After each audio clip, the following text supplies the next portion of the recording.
तो शिल हरे कृष्ण। शिला प्रभुपाद जी भक्ति रसामृत सिंधु की शुरुआत वृंदावन के छह जो गोस्वामी हैं, श्री रूप, श्री सनातन भट्ट रघुनाथ, श्री जीव गोपाल भट्ट दास रघुनाथ, इनको प्रणाम अर्पण कर रहे हैं। और स्पेसिफिकली शिला प्रभुपाद जी शिला श्रीनिवास आचार्य जी का ये जो वैष्णव सॉन्ग है काफी सुंदर है। षड गोस्वामी जो छह गोस्वामी गण है उनको ग्लोरीफाई करने के लिए उसका एक पैराग्राफ शिला प्रभुपाद जी रेफर करते हैं। तो हम इस वैष्णव सॉन्ग को गाकर आज की शुरुआत करेंगे। इसमें इसमें 5-7 मिनट लग सकता है, लेकिन बहुत महत्वपूर्ण है इन छह गोस्वामी जी की स्तर को जानना और इनका भक्ति में गौड़ीय वैष्णव ब्रह्म मध्व गौड़ीय वैष्णव संप्रदाय में इनका योगदान क्या रहा है हम सारे भक्तों के लिए, ये समझना बहुत महत्वपूर्ण है अगर हमें भक्ति रसामृत सिंधु समझना है तो। हरे कृष्ण। तो आपको स्क्रीन दिख रही है शेयर की हुई? जी प्रभु जी। हाँ जी जी प्रभु जी। ठीक ठीक है, हम शुरुआत करते हैं।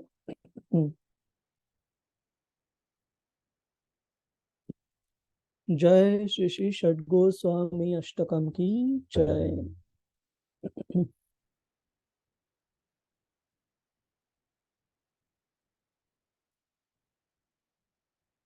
कृष्ण कीर्तन गानन तन करो, प्रेमामृतांभो निधि, धीरा धीर जना प्रियो प्रिय करो, निर्मत्सरो पूजितो, श्री चैतन्य कृपा भरो भुवि भुवो, भरवहंतार को, वंदे रूप सनातनो रघुयुगो, श्री जीव गोपालको, नाना शास्त्र विचारनैक निपुनो, सधर्म संस्थापको, लोकानामितकारिणो त्रिभुवने, मान्यो शरण्य करौ, राधा कृष्ण पदारविंद भजना, नंदेन मातालिको, वंदे रूप सनातनो रघुयुगो, श्री जीव गोपालको, श्री गौरांग गुणानुवर्णन विधो, श्रद्धा समृद्धिन्वितो, पापोत्तापनिकृन्तनु तनुभृतं, गोविन्द गणहृतैः,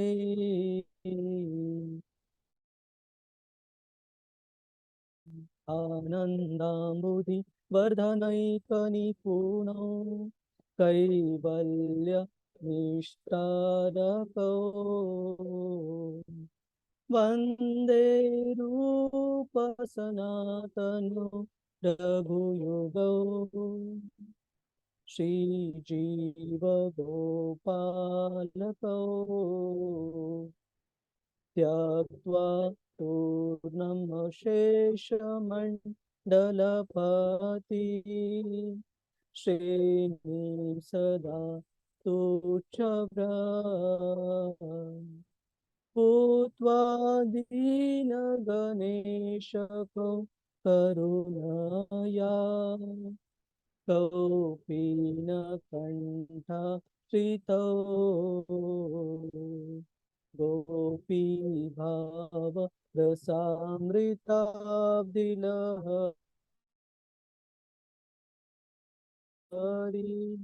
कल्लोलमग्न मुहुः वन्दे रूपसनातनौ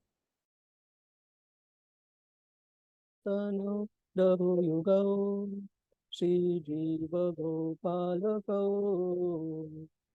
वन्दे रूपसनातनौ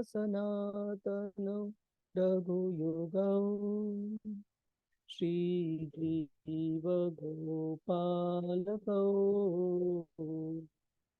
पूजतोऽखिल हंसशरसगण पूजतोऽखिल हंस शरसा गणाकीर्णेन मयूरुकुले नानारत्ननिबद्धमूलवितपा श्रीयुक्तवृन्दावने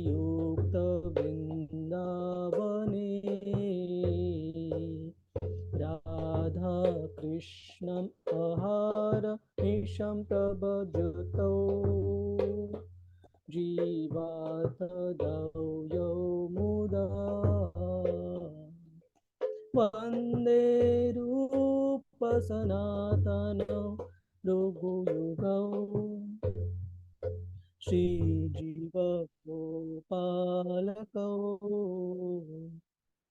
सांख्यपूर्वकनाम गणानतिभिः कलावसनीकृतौ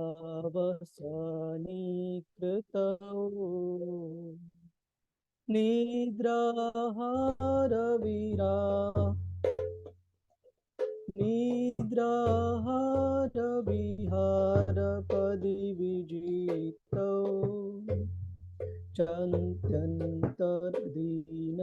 च यौ राधा कृष्ण गुणास्मृतिर्मधुरिमा नन्देन सम्मोहितौ वन्दे रूपसनातनौ रघुयुगौ श्रीजीवगोपालकौ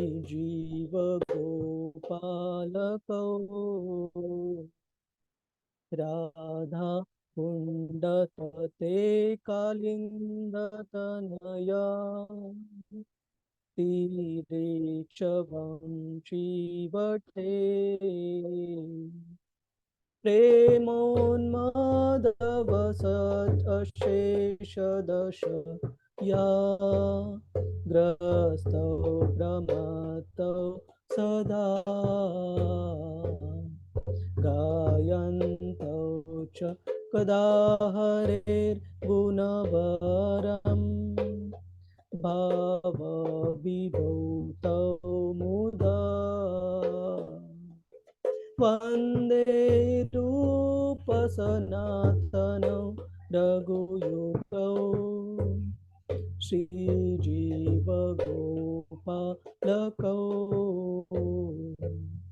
हे राधे व्रज देवी के चललीते हे नन्दशून हुता श्री गोवर्धन कल्पपदपतले कालिन्दीवनि हुता गोशान्तव इति सर्वतो व्रज पुरखेदर्महाविबलौ वन्दे रूपसनातनौ रघुयुगौ श्रीजीवगोपालकौ। बहुत बहुत सुंदर गीत है श्रील श्रीनिवास आचार्य द्वारा, जिसमें वो वृंदावन के जो 6 गोस्वामी गण हैं उनकी महती गा रहे हैं। तो श्रील प्रभुपाद जी इस किताब के शुरू में इसमें से जो सेकंड स्टांजा है उसको रेफर कर रहे हैं, जिसमें श्रील प्रभुपाद जी कहते हैं, नाना शास्त्र विचार नैक निपुणो, कि ये जो वृंदावन के 6 गोस्वामी गण थे, ये विशेष क्यों थे कि इन्होंने बहुत ही विस्तार से और बहुत ही विश्लेषण से जो अलग अलग शास्त्र है उनका अभ्यास किया था, पठन किया था, और उसमें निपुण, उसमें प्रवीण हुए थे, एक्सपर्ट हुए थे। षड धर्म संस्थापकों, किस लिए ये अभ्यास किया था शास्त्रों का, ताकि वो भगवान कृष्ण की शुद्ध भक्ति का जो धर्म है उसका प्रचार प्रसार अच्छे से कर सके और भक्ति के सिद्धांतों को संस्थापक मतलब इस्टेब्लिश कर सके। लोकानाम हितकारिणो त्रिभुवने मान्यो शरण्य करो। और क्यों ये सद्धर्म भगवान कृष्ण की भक्ति को क्यों इस्टेब्लिश करना चाहते थे? लोकानाम हितकारिणो, क्योंकि उनकी इतनी दया थी, हरे कृष्ण, इतनी दया थी उनकी सारे जो लोग थे उनके प्रति, तो उनको उस दयावश इस भगवत भक्ति का परिचय करवाने के लिए ये गोस्वामी गण हमेशा सारे शास्त्रों के अध्ययन में और कृष्ण भावना के प्रचार प्रसार में जुड़े रहते थे। राधा कृष्ण पदार विंद भजना नंदे नमत्ता लिखो। और किस प्रकार से ये श्री श्री राधा और गोविंद देव, श्री श्री राधा कृष्ण, इनके परम चरण कमलों के स्मरण में और भजन में हमेशा व्यस्त रहते थे। और ऐसे वंदे रूप सनातन रघु युगो श्री जीव गोपालको, इन 6 गोस्वामी को जन को, जो कि है सनातन गोस्वामी, श्रील रूप गोस्वामी, श्रील रघुनाथ दास गोस्वामी। रघु युगो मतलब 2 रघु, कौन से? रघुनाथ भट्ट गोस्वामी और रघुनाथ दास गोस्वामी, और श्री जीव गोस्वामी और गोपाल भट्ट गोस्वामी, इनको मैं अपना दंडवत प्रणाम अर्पण करता हूँ। बहुत ही सुंदर भजन है, और हम कभी समय मिला तो उसका विस्तार से इस पर चर्चा भी करेंगे। तो अलग अलग स्टांजाज में श्री षड गोस्वामी प्रभुगण के अलग अलग गुण, भक्ति के गुण बताए गए हैं। तो इसके साथ साथ हम इन 6 गोस्वामी को प्रणाम कर कर, और स्पेसिफिकली श्रील सनातन गोस्वामी और उनके शिष्य श्रील रूप गोस्वामी, तो ये 6 गोस्वामी को प्रणाम कर कर हम आज की चर्चा की शुरुआत करते हैं। हरे कृष्ण। 1 मिनट बस।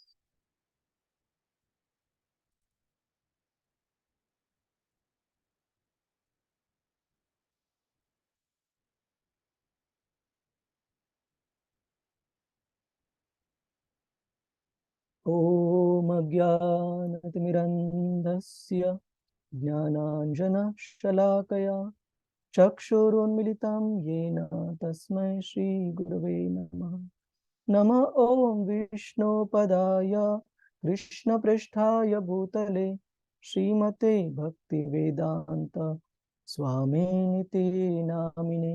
नमस्ते सरस्वते देवी गौरवाणी प्रचारिणे निर्विशेष शून्यवादी पाश्चात्य देश तारिणे। जय श्री कृष्ण चैतन्य प्रभु नित्यानंद श्री अद्वैत गदाधार श्रीवास आदि गौर भक्त वृंदा। हरे कृष्णा कृष्णा कृष्णा हरे हरे, हरे राम राम राम हरे हरे। हरे कृष्ण।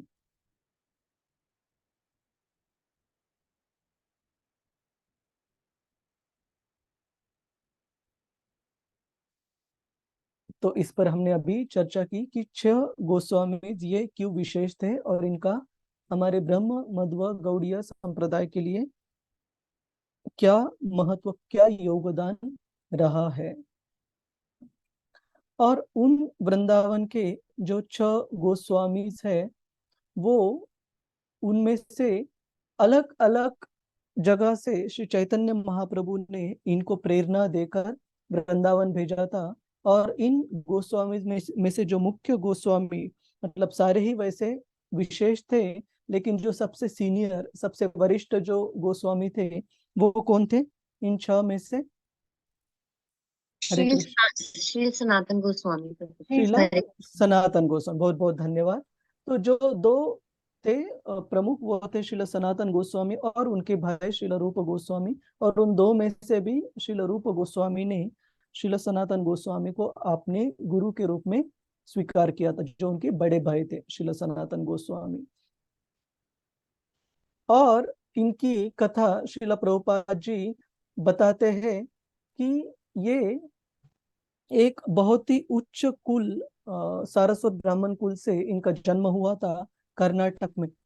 लेकिन तब के जो बंगाल के जो राजा थे, राजा नवाब हुसैन शाह, उन्होंने इनको धमकी दी कि अगर आप मेरे राज्य में आकर मेरे राज्य की एडमिनिस्ट्रेशन में सेवा स्वीकार नहीं करोगे तो मैं आपके धर्म का पालन करने वाले जो भी व्यक्ति है उनको हम काफी परेशान करेंगे और उनको दिक्कत हो जाएगी।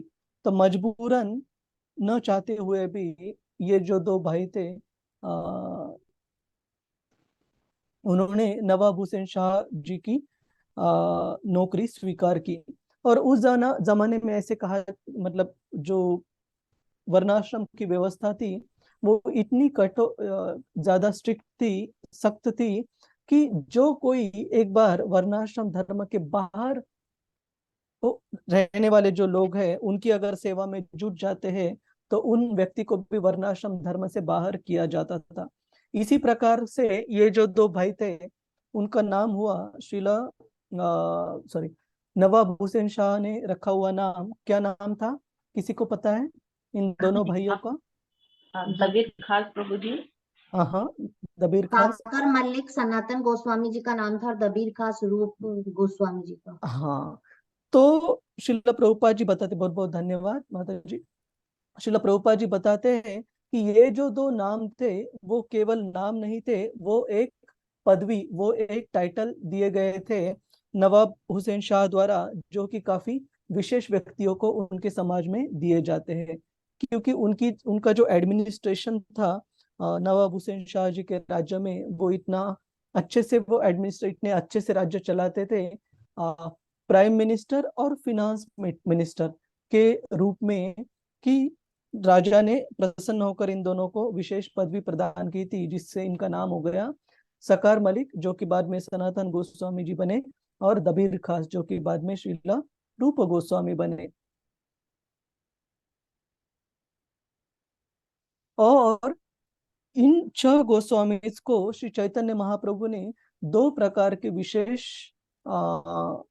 आज्ञाएं दी, दो प्रकार के विशेष सेवाएं दी। कौन सी थी वो दो प्रकार की सेवाएं? हरे कृष्ण। हरे कृष्ण प्रभु जी। प्रभु जी, एक तो ये सेवा दी थी कि वो वृंदावन में जाएं और वहां का, जैसे प्रभु जी उन्होंने आइडेंटिफाई किया था एक्सकेवेट करके जो हाँ, साइट को। हाँ जी। श्री श्री राधा और कृष्ण के जो लीला स्थली है उनको ढूंढ कर निकाले और सामान्य लोगों को वो स्थली उनके लिए अच्छे से बनाए, वहां पर अच्छे से भगवान की जो अर्च विग्रह की जो सेवा है वो भी इस्टेब्लिश करें। तो ये एक छह गोस्वामी को ये एक उपदेश आदेश दिया था श्री चैतन्य महाप्रभु ने। और दूसरा आदेश कौन सा था श्री चैतन्य महाप्रभु का, जो कि यहाँ पर स्लाइड पर दिखाया गया है, कि अलग अलग शास्त्र, जो कि जो शास्त्र बताए गए हैं, हमारे पास 18 पुराण है, 108 उपनिषद है, इतिहास है, 4 वेद है, और उसके भी अलग अलग उपवेद। उपवेद मतलब जो अलग अलग शास्त्र है, जैसे आयुर्वेद हो, वास्तु शास्त्र हो, है ना। ऐसे अलग अलग प्रकार के जो शास्त्र उन वेदों का भाग है, उसमें अगर किसी ने पढ़ने का सोचा तो अनेक अनेक जन्म भी निकल जाएंगे तो भी संभव नहीं है कि वो व्यक्ति जो उसका सारांश है, उसका जो कंक्लूजन है, वो कभी पा सकेगा जल्दी से। तो सारे जो सामान्य जन है इस कलयुग के, उनके उद्धार के लिए श्री चैतन्य महाप्रभु ने इन 6 गोस्वामी जी को ये भी निर्देश दिया कि वो इन शास्त्रों का जो सार है वो भक्ति के निर्देशों के रूप में सारे सामान्य जनता को वो पब्लिश करें। तो ये जो दो निर्देश श्री चैतन्य महाप्रभु ने दिए थे इन 6 गोस्वामी को, इसके लिए इन्होंने अपना पूरा जीवन समर्पित कर दिया। और श्रीला रूप गोस्वामी और सनातन गोस्वामी जी के बारे में हमने बहुत संक्षेप में चर्चा की। तो श्रीला प्रभुपाद जी प्रीफेस इस भक्ति रसामृत सिंधु के शुरू में इन दोनों के बारे में काफी विस्तार से अच्छे से बताते हैं। श्रीला प्रभुपाद जी बताते हैं कि श्रीला रूप गोस्वामी और सनातन गोस्वामी जब ये नवाब हुसैन शाह के राज्य में अपनी सेवा अर्पण कर रहे थे, उनके राज्य में नौकरी कर रहे थे, तभी से उनके मन में इच्छा काफी थी कि श्री चैतन्य महाप्रभु के लिए अपना जीवन समर्पित करना है उनकी सेवा में। लेकिन श्री चैतन्य महाप्रभु ने उनको वहीं पर सेवा में, राजा की सेवा में कंटिन्यू करने के लिए कहा था। और जब श्री चैतन्य महाप्रभु संन्यास ग्रहण करने के बाद जब यात्रा के लिए निकल रहे थे, तब रामकेली में इस पर्टिकुलर जगह पर श्रील रूप गोस्वामी और सनातन गोस्वामी, जो कि तब नवाब हुसैन शाह के एम्प्लॉयज थे, वो श्री चैतन्य महाप्रभु से मिलने के लिए गए। और वहां श्री चैतन्य महाप्रभु से भेंट होने के बाद उन्होंने ये तय कर लिया कि हम जल्दी से ही नवाब हुसैन शाह राजा की सेवा से निवृत्त होकर श्री चैतन्य महाप्रभु की सेवा में हम 100% हमारा जीवन समर्पित कर देंगे। और श्रील प्रभुपाद जी बताते हैं कि किस प्रकार से ये दोनों भाई मिनिस्टर्स राजा के एडमिनिस्ट्रेशन में बड़े पद पर होने के कारण इनकी जो संपत्ति थी वो काफी विशाल थी। और ऐसे कहा जाता है कि श्रील रूप गोस्वामी जी की संपत्ति अकेले की इतनी थी कि एक बड़ी नाव सोने के कॉइन, सोने के जो सिक्के रहते हैं उससे भर पाए। इतनी, मतलब श्रील प्रभुपाद जी बताते हैं कि आज के समाज में वो मिलियंस ऑफ डॉलर्स की उनकी संपत्ति थी। तो वो उन्होंने वहां से निकलते वक्त नवाब हुसैन शाह की नौकरी से निवृत्त होते वक्त, निकलते वक्त उन्होंने वो संपत्ति 3 विभागों में बांटी। और जो आधी संपत्ति है उन्होंने वैष्णव और ब्राह्मणों के कल्याण के लिए वो अर्पण कर दी। और बची हुई जो आधी संपत्ति है उसके 2 विभाग किए। जो 1/4, जो एक भाग था, जो कि टोटल संपत्ति का 1/4 हिस्सा था, वो उन्होंने अपने जो भी रिलेटिव्स है, संबंधी है, उनको उनमें बांटा।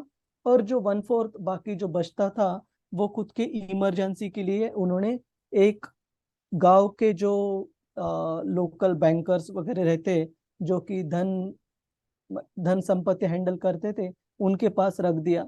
और वो जो हिस्सा श्रील रूप गोस्वामी ने रखा, ऐसे बताया श्रील प्रभुपाद जी ने कि उनके बड़े भाई श्रील सनातन गोस्वामी जब उन्होंने भी निवृत्ति की इच्छा प्रकट की, तो श्रील दबीर खास श्रील रूप गोस्वामी तो पहले राजा की एम्प्लॉयमेंट छोड़कर निकल गए थे। तो जब सनातन गोस्वामी जी ने वो इच्छा प्रकट की तो राजा काफी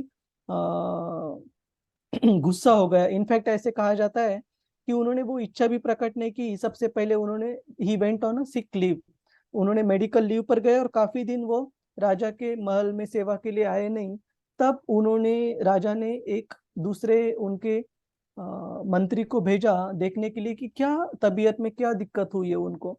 तो उस मंत्री ने आकर देखा तो श्रील सनातन गोस्वामी और रूप गोस्वामी ये तो श्रीमद् भागवतम का पठन अध्ययन कर रहे हैं और सबको प्रचार प्रसार कर रहे हैं। तो ये बात जब राजा को पता चली तो उनको काफी गुस्सा आया और इन दोनों को फिर बंधक बनाकर कारागृह में डाला गया। और श्रील रूप गोस्वामी तो पहले निकल गए, लेकिन उन्होंने जो रखी हुई अपनी इमरजेंसी के लिए जो धनराशि रखी थी उसका इस्तेमाल कर कर श्रील सनातन गोस्वामी जी ने बहुत विशेष तरीके से उस कारागृह से खुद को निकलवाया। और वो कारागृह, उसकी जो इमारत है वो आज भी हम गूगल पर सर्च कर सकते हैं, the prison in which Srila Sanatan Goswami was imprisoned. तो वो अगर हम सर्च करेंगे तो गूगल पर वो आपको कारागृह भी दिखेगा जिसमें श्रील सनातन गोस्वामी को बंधक बनाकर रखा गया था। और ये भी काफी रोचक कथा है, कभी हम विस्तार से चर्चा करेंगे कि उनको वहां से निकलते वक्त भी कितनी मुश्किलें आई, लेकिन उस धन संपत्ति का उपयोग करते करते उन्होंने अपनी बुद्धि का भी इस्तेमाल कैसे किया। पहले तो उस कारागृह का जो गार्ड था, उसको मनाने के लिए, और बाद में अपने प्रवास में जब उनको कुछ कुछ दिक्कतों का सामना पड़ने वाला था, उससे पहले श्रील सनातन गोस्वामी ने अपने बुद्धि द्वारा कैसे खुद को बचा लिया और वो श्री चैतन्य महाप्रभु की सेवा में कैसे जुट गए। तो श्रील प्रभुपाद प्रीफेस में बताते हैं कि श्री चैतन्य महाप्रभु ने इन 6 गोस्वामी में ये जो 2 गोस्वामी थे, श्रीला सनातन गोस्वामी और श्रीला रूप गोस्वामी, इनको विशेष रूप से अपनी कृपा प्रदान की। और श्रील रूप गोस्वामी को ऐसे बताया गया है श्री चैतन्य चरितामृत में कि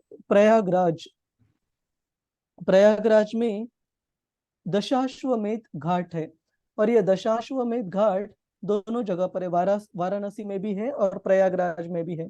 तो प्रयागराज के दशाश्वमेध घाट पर लगातार 10 दिनों तक श्री चैतन्य महाप्रभु ने श्रील रूप गोस्वामी को अपनी शिक्षा प्रदान की, भक्ति के अपने जो उपदेश है वो प्रदान किए। और उसी तरीके से वाराणसी में श्रील सनातन गोस्वामी को भी उन्होंने काफी समय देकर जो भक्ति के सिद्धांत है उसके ऊपर विशेष रूप से शिक्षा प्रदान की। और ऐसे बताया गया है कि हमारा जो मंगलाष्टक है, जो मंगलाचरण प्रेयर्स है, मंगलाष्टक नहीं, जो मंगलाचरण प्रेयर है, प्रार्थना है, उसमें हम श्रील रूप गोस्वामी के लिए एक विशेष प्रार्थना अर्पण करते हैं। श्री चैतन्य मनोभीष्टम स्थापितम येन भूतले स्वयं रूप कदा मह्यम ददाति स्वपदान्तिकम। ये श्रील रूप गोस्वामी जी का स्थान कौन सा है? श्री चैतन्य मनोभीष्टम, श्री चैतन्य महाप्रभु की जो मनोकामना थी, क्या मनोकामना थी श्री चैतन्य महाप्रभु की? इस पृथ्वी जगत पर क्या करना चाहिए? हरे हरिनाम संकीर्तन यज्ञ और कृष्ण भावना भावित का प्रचार करना। हाँ, हरिनाम संकीर्तन और कृष्ण भावना का प्रचार प्रसार करना चाहिए। वो श्री चैतन्य महाप्रभु की जो इच्छा थी, इस भूमि तल पर श्रील रूप गोस्वामी जी ने सत्य में वो उतारी। श्री चैतन्य मनोभीष्टम स्थापितम, उसकी स्थापना की। स्थापितम येन भूतले स्वयं रूप कदा मह्यम। और वो श्रील रूप गोस्वामी कब हमें उनकी चरणों की शरण प्रदान करेंगे? वैसे श्रील रूप गोस्वामी को मैं मेरा नमस्कार करता हूँ। और एक बार कहा गया है कि श्रील रूप गोस्वामी जब नवद्वीप में जब वास कर रहे थे, और एक बार श्री चैतन्य महाप्रभु अपने जो पर्सनल सेक्रेटरी थे स्वरूप दामोदर गोस्वामी, उनके साथ उनकी कुटीर में गए। जब श्रील रूप गोस्वामी कुटीर में नहीं थे उपस्थित, वो गंगा में नहाने के लिए गए थे, तब श्री चैतन्य महाप्रभु ने उनके कुटीर के एक जगह से एक छोटा सा पत्ता जिस पर कुछ श्लोक लिखा गया था, वो पत्ता निकाला। उनको पता नहीं था कि उस पर कुछ लिखा है, और उन्होंने खोल के देखा, और उस पत्ते के ऊपर जो कंपोजिशन, जो श्लोक कंपोज कर लिखा था श्रील रूप गोस्वामी ने, उसको देखकर श्री चैतन्य महाप्रभु काफी प्रसन्न हो गए।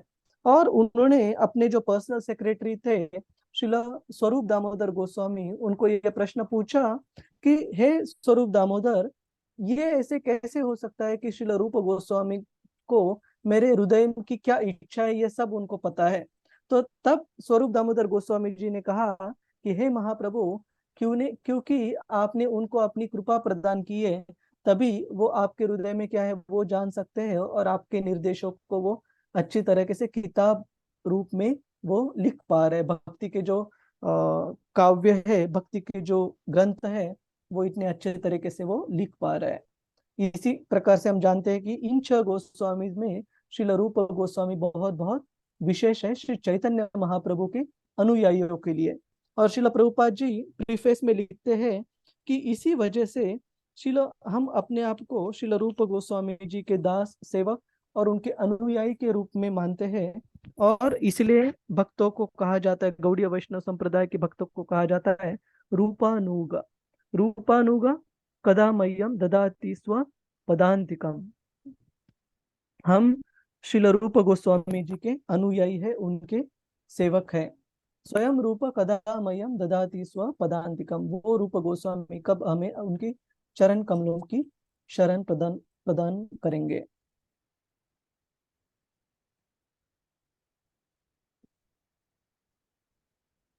श्रील रूप गोस्वामी को भक्ति रसाचार्य या भक्ति सेवा के सार को जानने वाले व्यक्ति के रूप में वर्णित किया गया है। उनकी प्रसिद्ध पुस्तक भक्ति रसामृत सिंधु भक्ति सेवा का विज्ञान है। तो इसके बारे में श्रील प्रभुपाद जी एक स्टेटमेंट में लिखते हैं, प्रीफेस के सबसे जो एंड पैराग्राफ है, तो मैं आपको यहाँ पर 1 मिनट शेयर करता हूँ।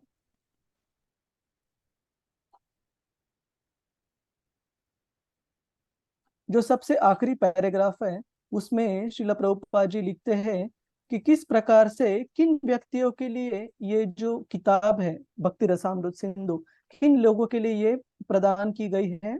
The nectar of devotion is specifically presented for persons who are engaged in the Krishna consciousness movement. मतलब जो भक्ति में, भक्ति के कार्यों में पहले से जो व्यक्ति जुड़े हैं, भक्त स्पेसिफिकली विशेषतः उनके लिए ये भक्ति रसामृत सिंधु श्रील रूप गोस्वामी जी ने दी है। क्यों दी है? ताकि वो अपनी भक्ति में प्रगति कर पाए और अपनी भक्ति में वो भगवान के महान भक्त या शुद्ध भक्त बन जाए। हर कोई भक्त, उनको भक्ति में अग्रसर होने के लिए, आगे बढ़ने के लिए श्रील रूप गोस्वामी जी ने ये किताब हमें दी है।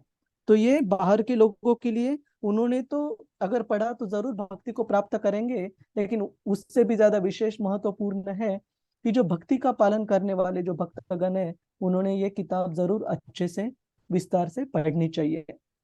और इस पुस्तक को पढ़कर व्यक्ति भक्ति सेवा का अर्थ समझता है।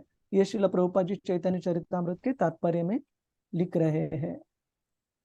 और ऐसे कहा जाता है कि ये जो वृंदावन के 6 गोस्वामी और इनके साथ साथ श्री चैतन्य महाप्रभु के जो बाकी भक्त है, एक विशेष किताब है श्री चैतन्य महाप्रभु के एक भक्त कवि कर्णपुर, उनके द्वारा लिखित, उस किताब का नाम है गौड़ गणोदश दीपिका।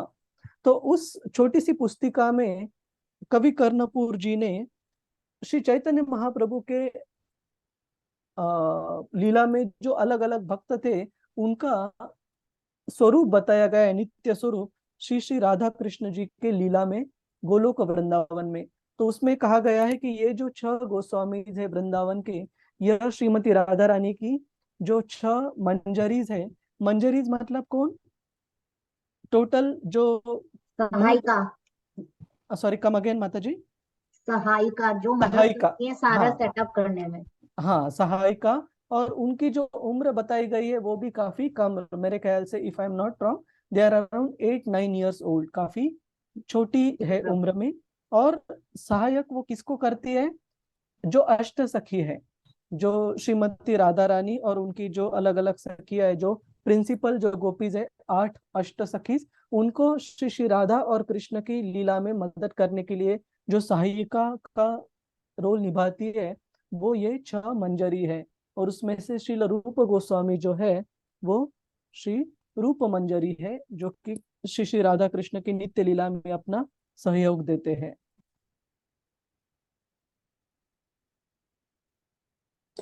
और ऐसे बताया गया है कि श्रील प्रभुपाद जी ने इस अंतरराष्ट्रीय कृष्ण भावनामृत संघ का जो ये टाइटल है, जो शीर्षक है, उसको कहाँ से चुना।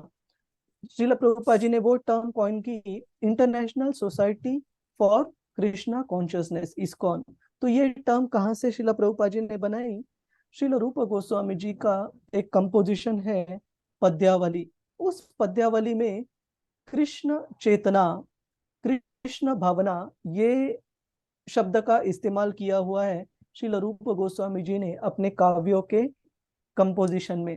और उस काव्यों से श्रील प्रभुपाद जी ने कृष्ण भावना इस शब्द को लेकर international society for Krishna consciousness, ISKCON, इस संस्था की जो शीर्षक है वो श्रील प्रभुपाद जी ने श्रील रूप गोस्वामी जी के कंपोजिशन में से लिया, उससे प्रेरित होकर लिया।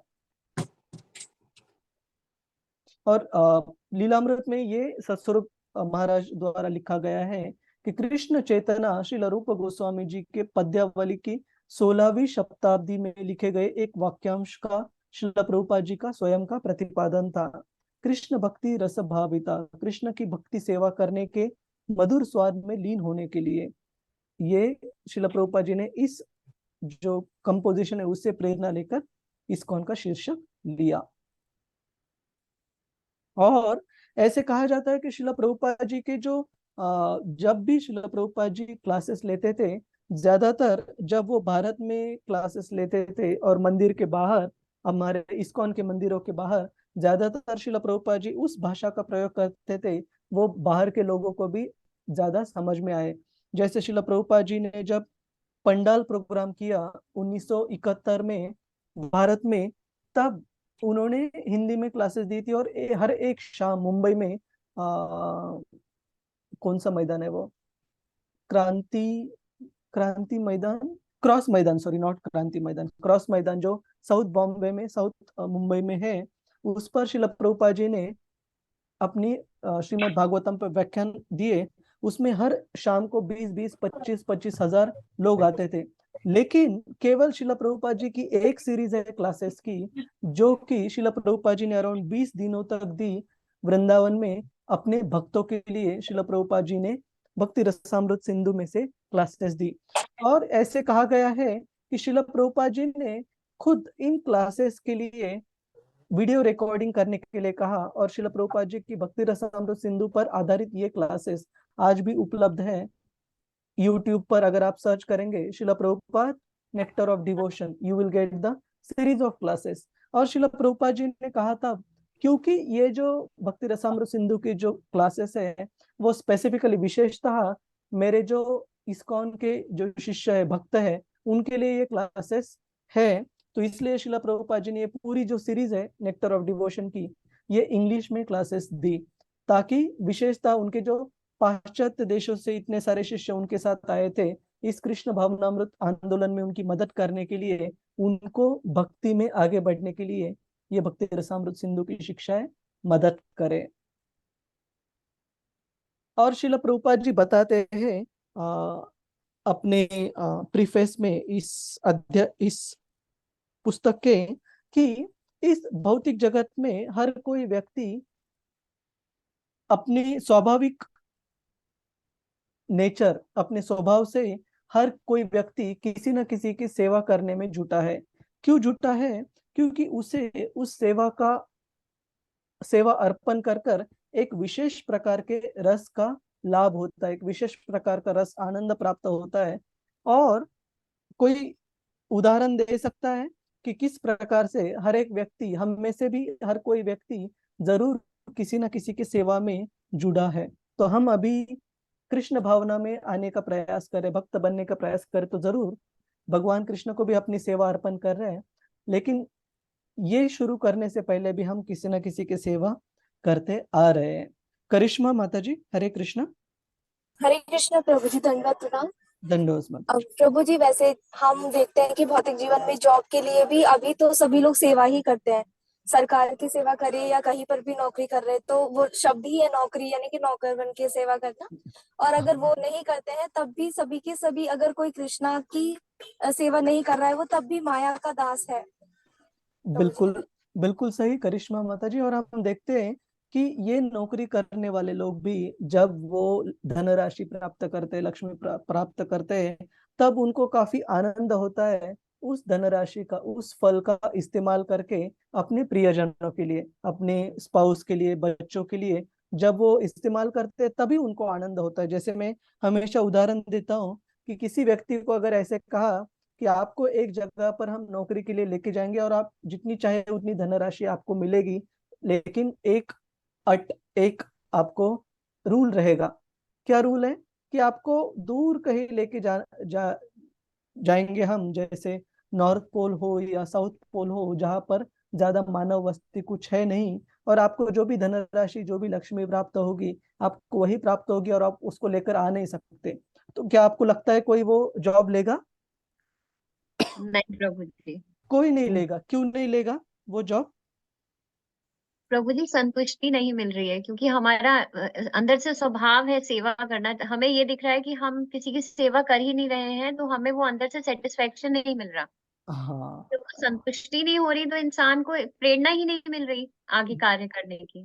बिल्कुल सही माता जी, कि अगर हमें अपने प्रियजनों के प्रति उस राशि को प्राप्त कर कर प्रेम का आदान प्रदान करने का अगर कुछ मौका, कुछ सेवा अगर नहीं प्राप्त होती है, तो वो कितनी भी बड़ी धनराशि क्यों ना हो, वो हमें जरूर आनंद बिल्कुल नहीं देगी। जिस प्रकार का एक कारण अर्जुन भी बताते हैं भगवत गीता में युद्ध न करने के लिए, है ना। इसी प्रकार से और कोई सेवा का उदाहरण आपको दिखता है श्री हरिप्रिया माता जी? हरे कृष्ण। प्रभु जी जैसे कोई अपने देश के लिए या समाज के लिए लोग बहुत सारे कार्य करते हैं, तो वो उसमें रुचि करते हैं क्योंकि उनको एक अजीब सी उसमें एक स्वाद, एक अनुभूति होती है, एक अच्छे अनुभव की। तो बिल्कुल वो बिल्कुल सही राष्ट्रीय है। कार्य करते हैं, सामाजिक करते हैं या बिल्कुल सही मतलब श्रीला प्रभुपाद जी प्रीफेस में लिखते हैं कि अगर व्यक्ति को ये रस प्राप्त नहीं होता है सेवा करने से, तो कोई भी व्यक्ति इस सेवा में ज्यादा देर जुट ही नहीं सकता, है ना। तो ये एक एक जीव का स्वभाव है किसी न किसी के प्रति अपनी सेवा को अर्पण करना। जैसे शिला प्रभुपाद जी उदाहरण देते हैं कि वो उन्होंने एक बार देखा कि कलकत्ता हाई कोर्ट के एक जज थे, उनको मिलने के लिए किसी कारण उनके घर पे जाना हुआ। तब उनकी अपॉइंटमेंट का टाइम होना बाकी था, तो शिला प्रभुपाद जी वेट कर रहे थे। और उन्होंने पूछा कि शिला प्रभुपाद जी ने देखा कि वो जज क्या कर रहे घर पर, अपने पोते को खिला रहे घोड़ा घोड़ा बनकर उस पोते के लिए। तो शिला प्रभुपाद जी काफी बार उस एग्जाम्पल का, उस उदाहरण का प्रयोग करते हैं कि कैसे वो व्यक्ति अगर हाई कोर्ट में है तो कैसे हाई कोर्ट जज है, लेकिन वही व्यक्ति जब घर पर आता है तो उसको किसमें आनंद मिलता है? अपने पोते के लिए घोड़ा बनने में और पोते की सेवा करने में उस व्यक्ति को विशेष आनंद प्राप्त होता है। इसी प्रकार से शिला प्रभुपाद जी बताते हैं, लेकिन ये जो भौतिक रस है इसमें दो दिक्कतें हैं, दो लिमिटेशंस है। कौन से लिमिटेशंस हैं, कौन से कंस्ट्रेंट्स है भौतिक रस में? दीप्ति साहू माता जी। हरे कृष्ण प्रभु जी, दंडवत प्रणाम। धन्यवाद। प्रभु जी एक है कि एक तो ये भोगा त्यागा का हमारा ऑसिलेशन चलता रहता है। हम किस कुछ मोमेंट के लिए ही उस चीज को एंजॉय करते हैं, और हम्म। उसके बाद फिर से हम वापस उसको त्यागना चाहते हैं। और दूसरा ये एक तरह से चपल सुख है, मतलब फ्लिकरिंग है कुछ इसका मतलब बहुत ही टेम्परेरी है। तो ये हमारे साथ अनंत एकदम नित्य हमेशा नहीं रहता प्रभु जी। तो हम हमेशा क्या करते हैं, हम एक चीज को पाना चाहते हैं, और जैसे ही वो हमारे पास आती है, प्राप्त होती है, हम उससे संतुष्ट हो जाते हैं। लेकिन हमारी इच्छाएं ऐसी है कि हम कुछ और पाना चाहते हैं फिर, तो हम कभी संतुष्ट नहीं होते प्रभु जी। बिल्कुल यही सही दीप्ति हरे माता जी। तो यहाँ पर शिला प्रभुपाद जी बताते हैं कि ये जो भोग और त्याग की वृत्ति है, भोग और त्याग मतलब इंद्रिय तृप्ति के लिए भोग, और जब इंद्रिय तृप्ति इतनी हो जाए कि उसमें मन ना लगे, किसी और इंद्रिय तृप्ति के लिए आदमी प्रयास करना चाहता है, तब थोड़ी समय के लिए त्याग बीच में। तो ये जो भौतिक रस है, भौतिक सेवा से प्राप्त होने वाला, ये इसमें एक व्यक्ति हमेशा के लिए इस रस का पान नहीं कर सकता। थोड़े समय के बाद व्यक्ति इसमें बोर हो जाता है, मन उसमें लगता नहीं। और इसीलिए शिला प्रभुपाद जी उदाहरण देते हैं कि कोई बिजनेसमैन, कोई व्यापारी क्यों ना हो, वो बहुत मन लगाकर बड़ी मेहनत से व्यापार कर कर पैसा कमाता है, लेकिन क्योंकि वो भौतिक रस है, उसको हर एक बीच बीच के समय में उस व्यापार से थोड़ी सी छुट्टी लेकर मन बहलाने के लिए कहीं ब्रेक लेना पड़ता है, कहीं रिक्रिएशन के लिए जाना पड़ता है। क्यों? क्योंकि वो उस भौतिक रस से मन को या जीव को पूरी तरीके से संतुष्टि अनंत काल के लिए प्राप्त नहीं हो सकती। हमें चेंज, हमें बदल चाहिए होता है उस भौतिक रस में। और दूसरा जो महत्वपूर्ण मुद्दा दीप्ति माता जी ने कहा कि ये जो भौतिक रस का जो फल है, जो आनंद है, वो हमारे इस शरीर के साथ साथ उसका भी विनाश हो जाता है, और अगले जन्म में हमें फिर से शुरू से शुरुआत करनी पड़ती है। लेकिन ये जो भक्ति रस बताया गया है, इसमें ये दोनों चीजें एकदम विरुद्ध तरीके से है।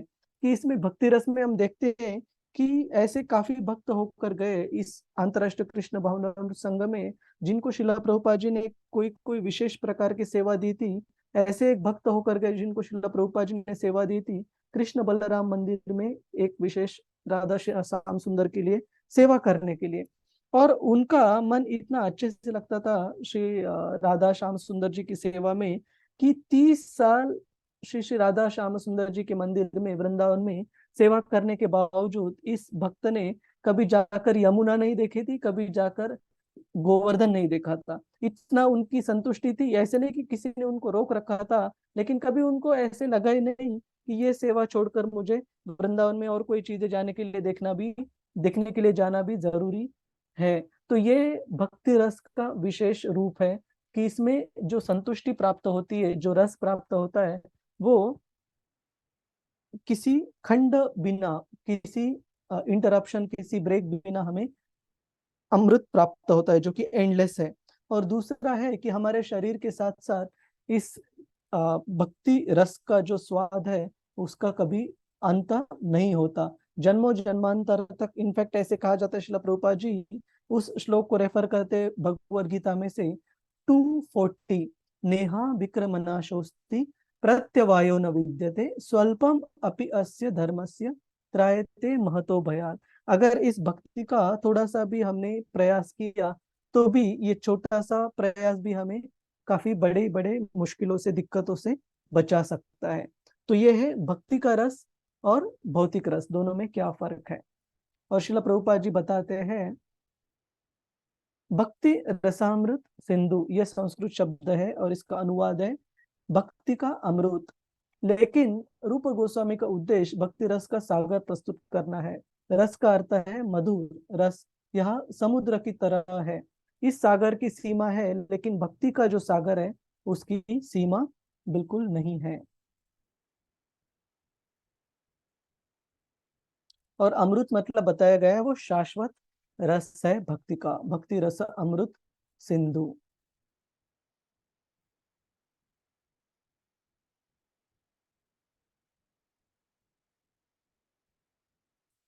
कोई पढ़ना चाहेगा? हरे कृष्णा। श्रील प्रभुपाद जी की वाणी, ये भक्ति रसामृत सिंधु के ऊपर श्रील प्रभुपाद जी ने जो क्लास दिए थे उसमें से है। हरे संजय कृष्णा प्रभु जी। प्रभु। हरे कृष्ण। यस प्रभु जी। चैतन्य महाप्रभु ने भक्ति की तुलना एक महान महासागर से की है। जब वे रूप गोस्वामी के सामने बोल रहे थे, उन्होंने कहा कि यह एक महासागर की तरह है, तो मैं इसकी एक बूंद लूंगा और तुम इसका स्वाद चखो और तुम समझ जाओगे कि यह महासागर क्या है। चैतन्य महाप्रभु ने भक्ति रसामृत सिंधु के एक छोटे से हिस्से का वर्णन किया है।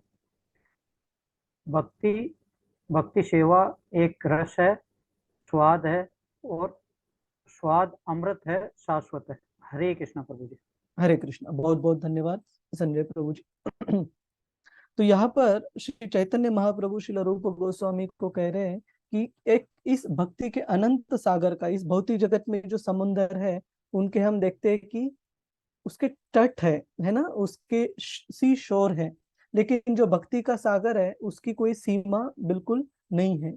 और श्री चैतन्य महाप्रभु कह रहे हैं यहाँ कि इस भक्ति के सागर की अगर एक बूंद भी कोई प्राप्त कर लेता है तो वो व्यक्ति भी पूर्ण तरह संतुष्ट हो जाता है, उसकी और कोई इच्छाएं नहीं रहती। जैसे अभी थोड़ी देर पहले हमने उस भक्त का एग्जाम्पल, उदाहरण देखा, जो कि श्रील प्रभुपाद जी ने उनको जो सेवा दी थी, एक प्रतिदिन, एक दिन के बाद दूसरे दिन वो भक्त वही सेवा करने में इतना उनका मन लग गया था कि उनको वृंदावन में रहते हुए भी कहीं और जाने का कभी मन नहीं हुआ, या उन्होंने यमुना नदी या गोवर्धन भी कभी देखे नहीं थे, इतनी उनको रस स्वाद प्राप्त हो रहा था। और श्रील प्रभुपाद जी बताते हैं कि जो भौतिक सेवा है और जो आध्यात्मिक सेवा है उसमें क्या फर्क है। और श्रील प्रभुपाद जी भौतिक रस के लिए उदाहरण देते हैं, कोई व्यक्ति जो राष्ट्रवाद का पालन कर रहा है, कोई गृहस्थ व्यक्ति जो अपने प्रियजनों घर में रहने वाले लोगों के प्रति बहुत आसक्त है, ये एक भौतिक रस का उदाहरण है। लेकिन आध्यात्मिक रस ये कभी ऐसे नहीं है, उसकी ना कोई सीमा है, अनंत काल के लिए हम उसका स्वाद ले सकते हैं। और ऐसे जो आध्यात्मिक रस प्राप्त होता है भगवान की सेवा में, वो मृत्यु के समय पर हमें हमसे छीन नहीं लिया जाता है और शाश्वत रूप से हमारे साथ मौजूद रहता है।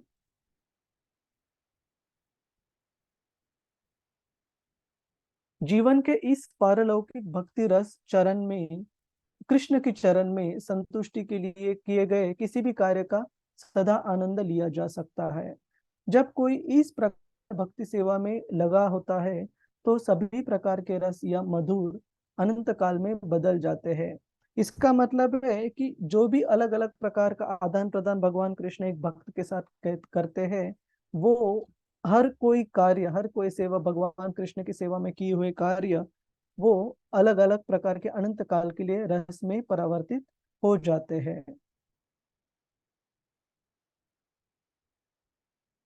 और इस प्रकार से श्रील रूप गोस्वामी की शिक्षा का पालन करने वाले हमें सारे भक्तों को रूपानुग कहा जाता है। और श्रील प्रभुपाद जी काफी बार ये बताया उन्होंने कि ये जो कृष्ण भावनामृत आंदोलन है, अंतरराष्ट्रीय कृष्ण भावनामृत संघ, ये श्रील रूप गोस्वामी के शिक्षाओं पे आधारित है। हम अनु अनु अनुसरण करने का प्रयास कर रहे हैं।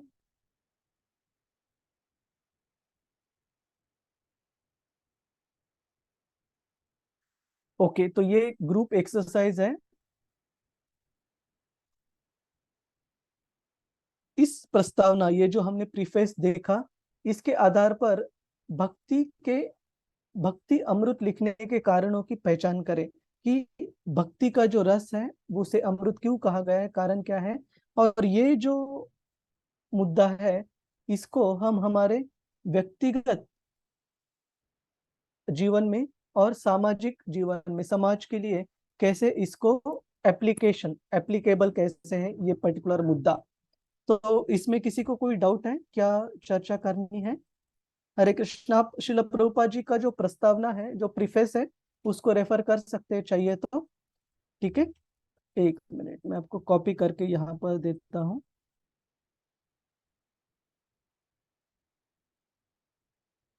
और ये हम अराउंड, अभी हुआ है समय 7:54 हुए रहेंगे आपके यहाँ पर, तो हम 8 या 8:02 तक ये कंटिन्यू करेंगे चर्चा, और 2 ब्रेकआउट रूम्स करेंगे। ठीक है, जो भी वक्त इसमें भाग नहीं ले नहीं सकते, आप सुनने का काम कीजिएगा। हरे कृष्ण। किसी को कोई संदेह है, क्या करना है इसमें, क्या चर्चा करनी है? आरती माता जी, वंदना माता जी। नहीं प्रभु जी। ठीक है, ठीक है, हरे कृष्ण। एक भक्त यहाँ पर दिख रहे हैं, हरे कृष्णा, रुचि माता जी। हरे कृष्णा।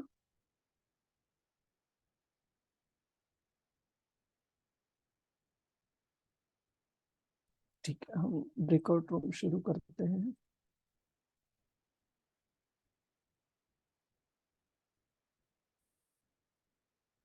कृपया 7 से 8 मिनट ही लीजिए, फिर हम इस पर प्रेजेंट करेंगे ग्रुप में, एक भक्त एक एक ग्रुप से। हरे कृष्ण।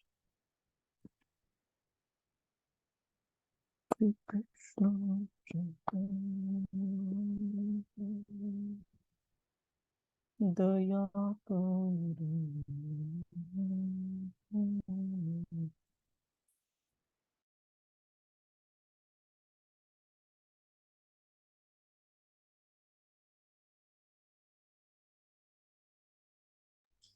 हरे कृष्णा संजय प्रभु जी, श्री आदित्य माता जी। हरे कृष्णा माता जी। हरे कृष्णा माता जी। हरे कृष्णा प्रभु जी। मैं बहुत थक गई हूँ, प्लीज प्लीज प्लीज।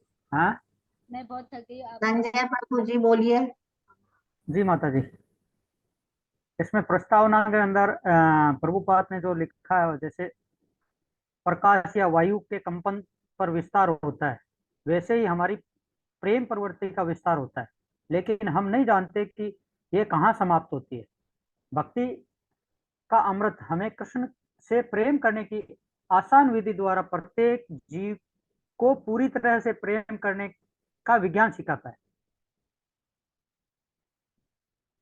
ये वाला, ये ठीक है क्या माता जी? या फिर एक उससे पहले प्रभुपाद ने लिखा, प्रत्येक अवस्था में एक बच्चा अपने माता पिता से प्यार करता है, फिर अपने भाइयों बहनों, और जैसे बड़ा होता जाता है वैसे परिवार, समाज, समुदाय, देश, राष्ट्र, यहाँ तक कि पूरे मानव समाज से प्यार करता है, करना शुरू कर देता है। परंतु प्रेम प्रवृत्ति समस्त मानव समाज से प्रेम करने से भी तृप्त नहीं होती। यह प्रेम प्रवृत्ति अपूर्ण रूप से तब तक पूर्ण रहती है जब तक हम यह जान लें कि परम प्रियतम कौन है। हमारा प्रेम तभी पूर्ण रूप से संतुष्ट हो सकता है जब कृष्ण में स्थित हो। यह विषय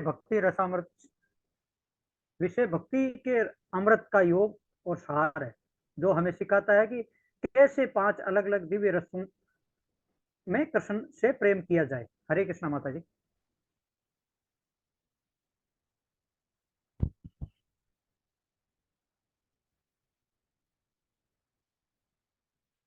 हरे कृष्णा माता जी। हरे कृष्णा प्रभु जी, आप कहाँ से सेक्टर बोल रहे थे? पूनम माता जी, हरे कृष्णा। वंदना। हरे कृष्णा प्रभु जी, जो आप बोल रहे हैं वो सही है, एक रीजन सही है। प्रभुपाद इसीलिए भी चाहते थे कि लोग ये भक्ति रसामृत सिंधु उन्होंने इसलिए मतलब लिखा है। जो जी रीजन आपने दिया है ना कि सबसे प्रेम करके भी वो संतुष्टि नहीं मिलती, फिर भी उसका मन भटकता रहता है, हाँ हाँ, तो ये रीजन वैलिड है, यानी सही करेक्ट रीजन है ये। धन्यवाद माता। और क्या था प्रभु जी इसमें इसमें था क्वेश्चन? कि जैसे हम छोटे होते हैं तो माँ हमसे प्यार करती, प्रेम नहीं करती है, नहीं, ये फिर तो आगे। आप ये एक रीजन ये बता दीजिएगा कि हाँ हाँ, प्रभुपाद जी ने इसलिए लिखा क्योंकि जो आप समझ गए ना वही आपको बोलना है, जी ठीक जी है? जी। और दूसरा कारण दूसरा क्या था, है?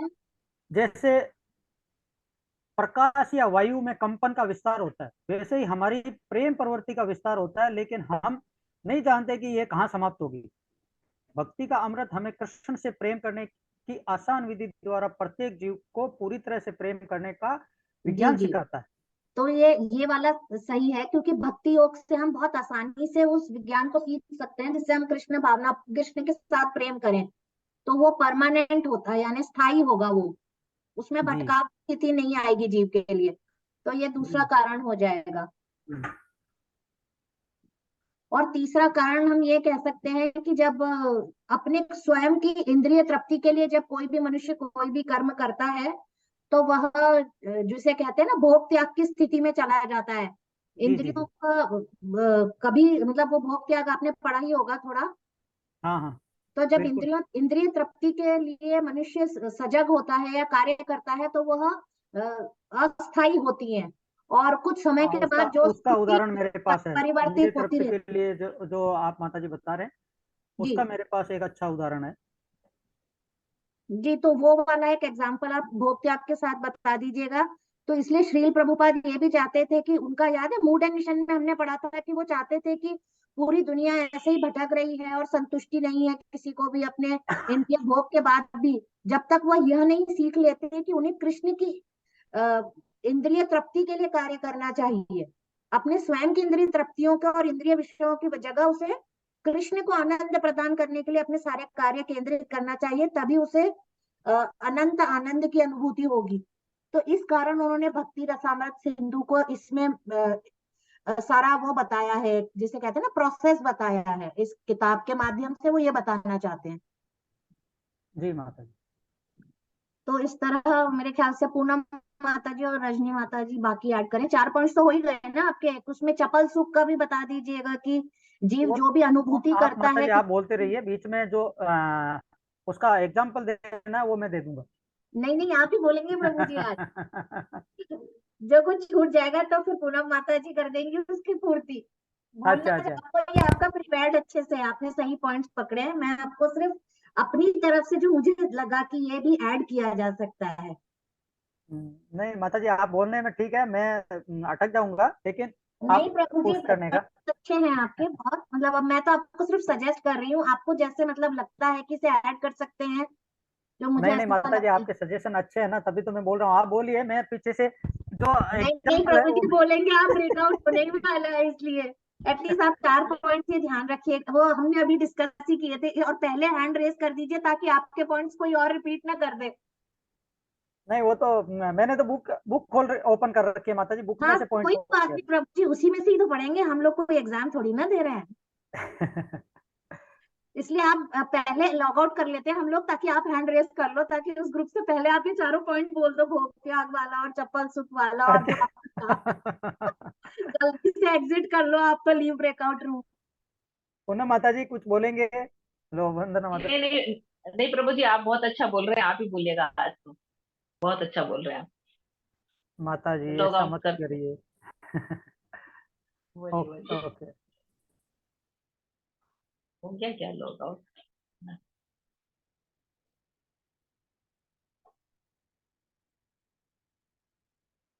है इस पुस्तक को, और आपने इतना अच्छा एक्सप्लेन किया है कि वो जो क्वेश्चन था उसमें सारे आंसर्स जो हमने अभी तक डिस्कस अच्छा, किए हैं उसी में से ही आंसर्स थे सारे।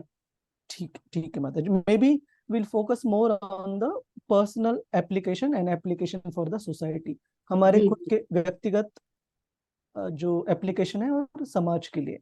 हरे जी कृष्ण।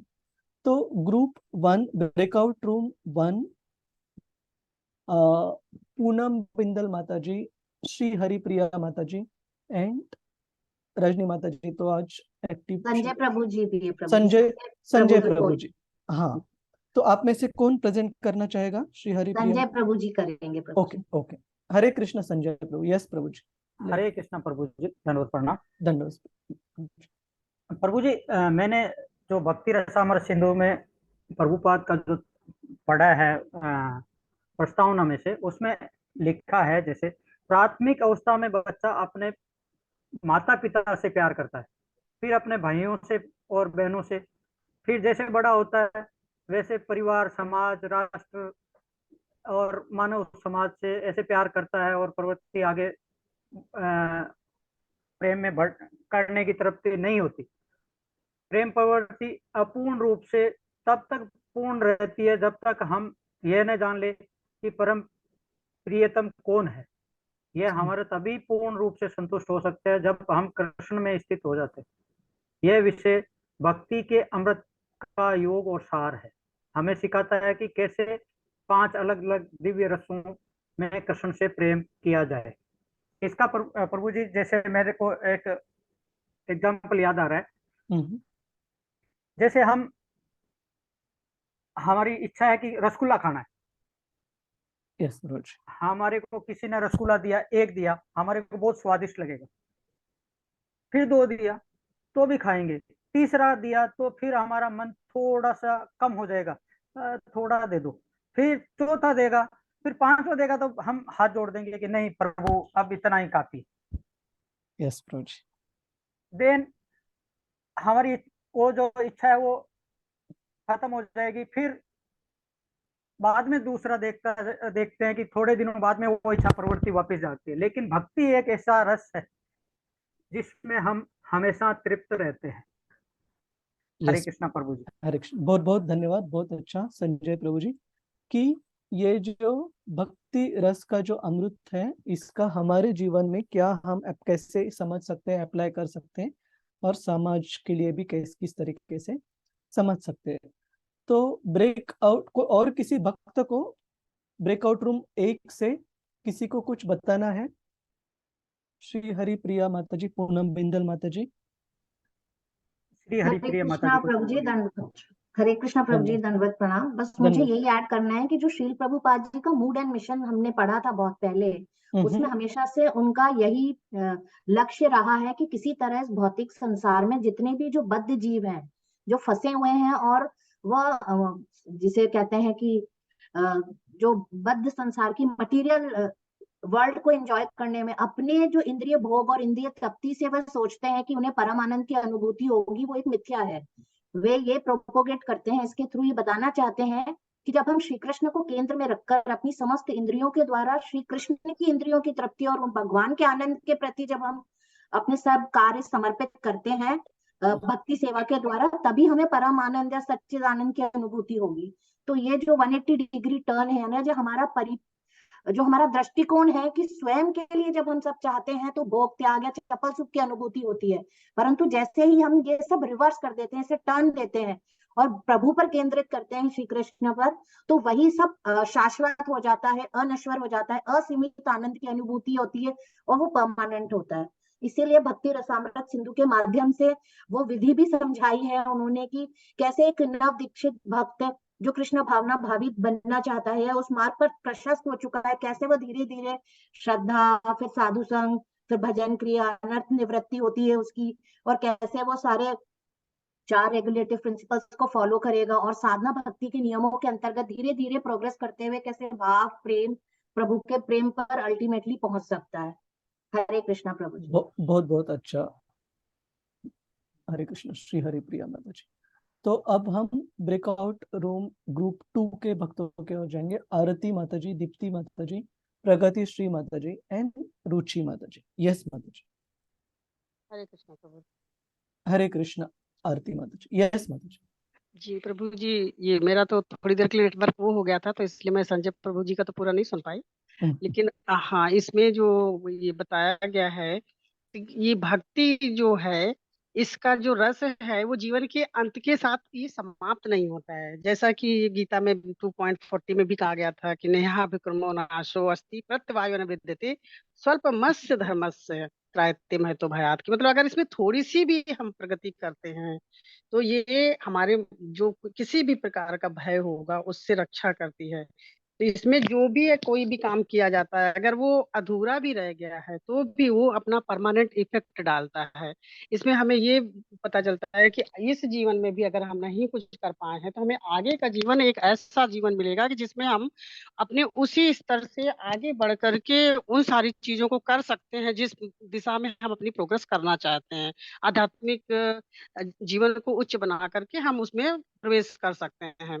तो इस जो ये रस है, जो भक्ति का रस है, इसको एक बात की ये गारंटी देता है, एक्चुअल में हम किसी भी और जीवन में रहें और उसके जो भाव या रस मिलते हैं वो परमानेंट नहीं होते हैं। तो जो कोई भी जैसे मानवतावाद, राष्ट्रवाद, समाजवाद, सामवाद, ये सारी चीजें अगर इनके थ्रू कोई सोचे कि नहीं वो परमानेंट आनंद या सुख प्राप्त कर सकता है, तो वो उसके जो मेंटल वो होगा उसको वो रिलीफ दे सकता है, एक्चुअल में उसके ईगोज को सेटिस्फाई कर सकता है। पर रियल में वो सोचे कि नहीं उसको परमानेंट ऐसा कुछ मिलने वाला है, तो वो इस बात का कोई गारंटी नहीं देता है। लेकिन ये जो भक्ति में आने के पश्चात ये हमको गारंटी मिलती है। तो कृष्ण भावनामृत जो है इसके, क्योंकि सारे जो भी हम वर्क करते हैं वो प्रमाणिक गुरुओं द्वारा पहले से ही बताए गए हैं। भगवान ने खुद ही गीता में कहा था कि आप तो सभी धर्मों को त्याग करके मेरी शरण में आ जाइए। तो इसके जो प्रामाणिक कार्य हैं हमें गुरुओं के द्वारा सीखे हुए या उनके उस परंपरा के थ्रू हम उनका पालन करते हैं, तो इसके जो इफेक्ट हैं वो परमानेंट नेचर के हैं। तो वो एक तो ये अमृत हो गया, ये अमृत इसलिए कि परमानेंट नेचर का हो गया। और रस तो जो हम इसमें इन्वॉल्व रहते हैं तो वो अपने आप प्राप्त ही होते हैं, क्योंकि इसमें ऐसे कहते हैं कि जो भगवान का साक्षात्कार है और जो मतलब हमें जो असली साक्षात्कार होता है, ये दोनों साथ साथ चलते हैं। इसमें एक एग्जाम्पल भी दिया गया है प्रभु जी की, जैसे अगर हम सुबह सुबह हो गई और हम चाहते हैं कि सूर्योदय देख रहे हैं, तो सूर्योदय हम अपने आप को तभी देख सकते हैं जब हम देखते हैं खुद को तो उजाला हुआ है, तो एक तरीके से सूर्योदय भी हो गया और हम तभी अपने आप को भी देख सकते हैं। तो दोनों काम एक साथ होते हैं कि अगर प्रकाश हमें नहीं दिखता है तो हम खुद को भी नहीं देख सकते हैं। तो इसमें कृष्ण का जो साक्षात्कार है वो आत्म साक्षात्कार के रूप में चलता है। और अब इसमें एक एग्जाम्पल ये भी दिया गया है कि जैसे कुछ लोग तो ये वृक्ष को जड़ को सींचते हैं या पेट को भोजन पहुंचाते हैं, पर उसका जो इफेक्ट होता है वो पूरी बॉडी में तुरंत फैलता है। जैसे कि हम अगर इलेक्ट्रिक का कोई स्विच दबाते हैं तो पूरा सब जगह एकदम से प्रकाश आ जाता है। तो इस भावना में जुड़ जाने के पश्चात ये पूरा मतलब एक साथ वो व्यक्ति तो अलौकिकता से वो हो ही जाता है, और उसी उसका ये इफेक्ट ही रहता है कि जो एक बार इसमें आ जाता है, सम्मिलित हो जाता है, इससे जुड़ा ही रहता है किसी न किसी रूप में। वो अपने आप को मतलब इस योग पाता है कि नहीं ये परमानेंट है और उसको इस चीज में आगे बढ़ते ही रहना है, कैसे भी ये प्रकार रहे अपने आप को। तो सर प्रभु जी यही कि भक्ति का रस है और ये अमृत है और सिंधु है, मतलब इतना खजाना है इसमें भरा पड़ा है कि इसमें जितना भी हम डूबते जाते हैं और उसमें और आनंद ही आनंद आता है। तो इसको तो वही अनुभव कर सकता है जो इसमें होता है, तो रहता है। इसको जो हम 5 प्रधान रस बताए गए हैं उनके थ्रू किसी भी रूप में भगवान को मान के करके सारे उसको प्राप्त कर सकता है, शानदार साखी वात्सल माधुर्य में से। तो और बहुत इसका प्रभु जी ये भी है कि जैसे कोई भी जो अन्य चीजें होते हैं उनका इफेक्ट वो क्षणिक टाइप का रहता है, चपल सुख टाइप का रहता है, तो वही वो परमानेंट नेचर के नहीं होते हैं। और ये धीरे धीरे हमें भक्ति को और दृढ़ स्वरूप में मतलब मानने के लिए, अविचल भाव से उससे जुटे रहने के लिए प्रेरणा देता है। तो यही प्रभु जी भक्ति रसामृत सुनने का सब्जेक्ट है। हरे कृष्ण। बहुत बहुत धन्यवाद आरती माता जी। और किसी भक्त को, ग्रुप 2 के भक्त को, किसी को कुछ ऐड करना है? हरे हरे कृष्णा प्रभु जी, हरे दंडवत प्रणाम। कृष्ण। दीप्ति माता जी। यस माता जी। प्रगति माता जी बोल रहे हैं प्रभु जी, पहले मैं बाद में बोलती हूँ। जी, ओके। हरे हरे कृष्ण प्रगति माता जी। यस माता जी। हरे कृष्णा प्रभु जी।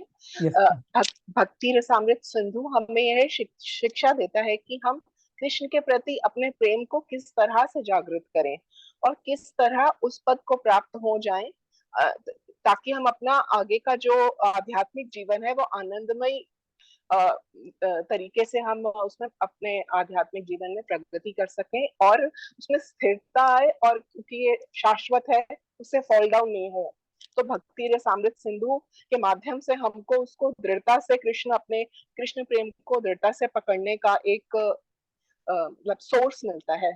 भक्ति रसामृत सिंधु का यही विषय है, जितना मैं समझ पाई हूँ। बहुत बहुत धन्यवाद प्रगति श्री माता जी। हरे कृष्ण। लास्ट दीप्ति माता जी। हरे कृष्ण। हरे कृष्ण प्रभु जी, दंडवत प्रणाम। प्रभु जी, एक प्रैक्टिकल एप्लीकेशन के पॉइंट ऑफ व्यू से मैं बोलना चाहती हूँ कि प्रभु जी ये मैंने जो नोटिस किया है कि और प्रभु जी ये रियल लाइफ है कि हाँ, हम पहले बहुत ज्यादा भौतिक मटेरियल वर्ल्ड में हम ज्यादा रहते थे। जब तक हमें भगवान की प्रेरणा से हमने यहाँ 18 डेज ज्वाइन नहीं किया। तो प्रभु जी ये बहुत ही रियल लाइफ एग्जांपल है जो आप मैं ऐसे शेयर करना चाहूंगी कि आईटी इंडस्ट्री के पॉइंट ऑफ व्यू से कि मंडे टू फ्राइडे हम काम करते हैं, और जैसे ही फ्राइडे आता है एक अंदर फीलिंग आती थी कि हाँ आज फ्राइडे है, वीकेंड है। Now we want to switch, मतलब अब हमें चेंज चाहिए। जैसा ये रियल लाइफ एग्जांपल जैसा हमने बुक में पढ़ा है, प्रभुपाद जी बहुत रियल लाइफ में से इंसिडेंट्स को कोट करके बताते हैं कि ये कितना हमारे ऊपर प्रैक्टिकली मतलब एप्लीकेबल है, जेन्युइन है ये प्रभु जी। कि हम ऐसा करते थे कि मंडे टू फ्राइडे काम कर रहे हैं, फ्राइडे आते ही एक वीकेंड जैसी फीलिंग आती है, और Saturday Sunday is like Saturday पूरा पूरा इंजॉय करो, चेंज चाहिए। संडे से फिर माइंड में माइंडसेट चेंज होने लगता है कि अरे मंडे आ रहा है, मंडे टू फ्राइडे का अपना प्लान शेड्यूल हम बनाते हैं। तो संडे से हमारा वो प्रैक्टिकली प्रभु जी बहुत प्रैक्टिकल एप्लीकेशन है। लेकिन प्रभु जी जैसे ही हम यहाँ आए हैं, मतलब मैं जब से जुड़ी हूँ, मैं जब बैठे बैठे कभी कॉन्टेम्पलेट करती हूँ तो मैं ये सोचती हूँ कि अब जो हमारी इंद्रियों को जो हमें संतुष्टि मिलती है, जो वो भगवान की सेवा करते हैं प्रभु जी, वो कंटिन्यूस चलती है 7 डेज। उसमें ब्रेक नहीं आता जो मंडे टू फ्राइडे वाले उस पीरियड में आता था। तो प्रभु जी ये एक रियल लाइफ है कि जब हम कहते हैं ये ही संस्पर्श जब होगा, हम उस लेवल पे नहीं है, लेकिन हम समझते हैं कि ये सब सिर्फ भौतिक इंद्रियों के तब से ही ये सब हमारा कैसे हमारा माइंड सेट है, हम कैसे चेंज होते हैं। तो ये प्रभु की कृपा है भगवान की और प्रभुपाद जी की और सभी टीचर्स की, गुरुओं की, कि हम ये समझ पा रहे हैं कि कैसे हम आत्म साक्षात्कार कैसे हो रहा है जैसे जैसे भगवान कृष्ण अपना दर्शन दे रहे हैं। तो प्रभु जी ये बहुत रियल लाइफ का था, इसलिए मैं कोट करना चाहती थी। थैंक यू प्रभु जी। हरे कृष्ण। बहुत बहुत धन्यवाद दीप्ति माता जी इतने अच्छे से बताने के लिए। तो इस पर्टिकुलर चर्चा में बस मैं श्रीमान जॉर्ज हैरिसन जी का एक विशेष स्टेटमेंट यहाँ पर दिखाना चाहूंगा, जो कि उन्होंने कृष्णा बुक की फॉरवर्ड में लिखा था। वो लिखते हैं, यही मुद्दा बताते हैं कि जाने अनजाने में कैसे हर कोई व्यक्ति भगवान कृष्ण को ही ढूंढ रहा है। किसी को पता है कि वो उनको ढूंढ रहा है और किसी को पता नहीं। पता नहीं का मतलब क्या है कि अलग अलग भौतिक कार्यों का इस्तेमाल कर कर, भौतिक कार्यों में जुटकर वो जो आनंद की अनुभूति करना चाह रहे हैं, उनको भी पता नहीं कि अल्टीमेटली वो क्या ढूंढ रहे हैं, भगवान कृष्ण के प्रति अपना प्रेम को ही पाने की कोशिश कर रहे हैं। लेकिन इधर उधर भटक कर गलत तरीके से पाने की कोशिश कर रहे हैं, जिसकी वजह से व्यक्ति भौतिक जीवन में फ्रस्ट्रेटेड हो जाता है, निराश दुखी हो जाता है। लेकिन अंततः हर एक व्यक्ति के लिए जो पूर्ण संतुष्टि का, समाधान का जो कारण है, वो केवल और केवल भगवान कृष्ण के प्रति प्रेम प्राप्त कर कर ही पाया जा सकता है, नहीं तो हमेशा हम में से हर एक व्यक्ति वो ढूंढता ही रहेगा। हरे कृष्ण। हम चर्चा के लिए स्लाइड्स पर आते हैं।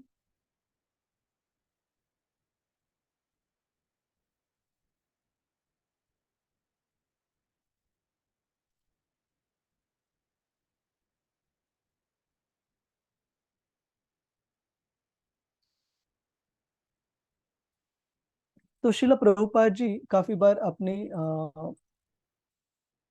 क्लासेस में उदाहरण देते हैं यूनाइटेड नेशंस का, संयुक्त राष्ट्र संघ का, कि शिला प्रभुपाद जी बताते हैं संयुक्त राष्ट्र संघ कब अस्तित्व में आया, जब इस पूरी दुनिया ने दो जागतिक युद्ध देखे थे, world war 1 and world war 2 देखे थे। और इस दुनिया ने देखा था कि कैसे ये जो वर्ल्ड वॉर्स है, ये जागतिक महायुद्ध जो है, वो उससे काफी ज्यादा नुकसान हो जाता है अक्रॉस द वर्ल्ड, पूरे जगत में। और जागतिक शांति बनी रहे, भाईचारा बना रहे, इसलिए संयुक्त राष्ट्र संघ की स्थापना हुई। लेकिन शिला प्रभुपाद जी बताते हैं क्या केवल भाईचारा और प्रेम की बात कर कर संयुक्त राष्ट्र संघ बनाकर क्या सारे देशों में एक ही या जो भाईचारा है वो पाया गया? शिला प्रभुपाद जी बताते नहीं।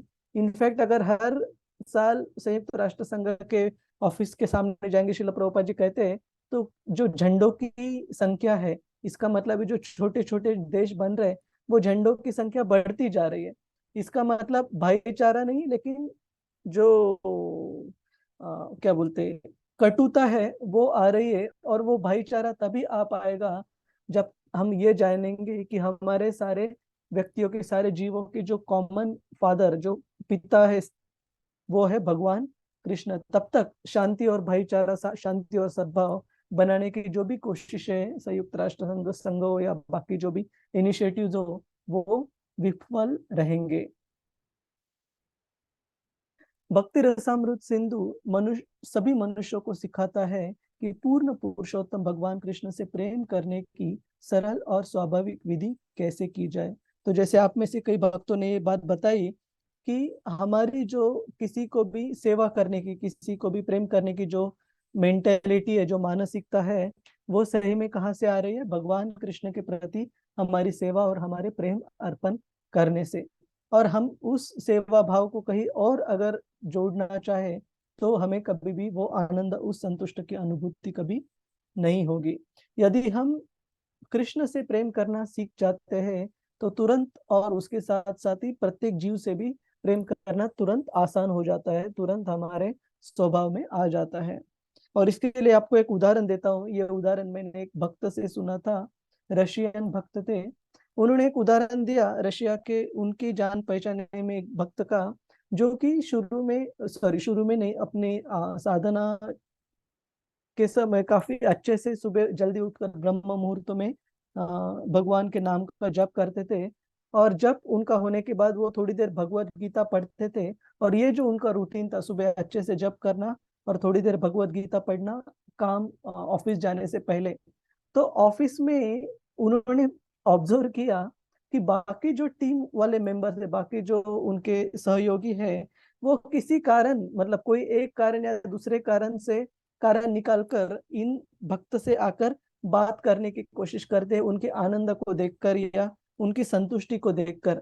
तो ये भक्त दूसरे अपने भक्त मित्र से बोल रहे थे कि उन्होंने ऑब्जर्व किया कि जब से वो अच्छे से साधना करने लगे, जप और भगवत गीता का सुबह पठन, तब ऑफिस के सारे लोग डायरेक्टली इनडायरेक्टली उनकी तरफ आकर्षित होने लगे और उनसे उनको उनका सहवास करने की कोशिश करने लगे कि आप क्या ऐसी चीज करते हो जिससे आपका जो चेहरा रहता है इतना फ्रेश और इतना संतुष्ट दिखता है।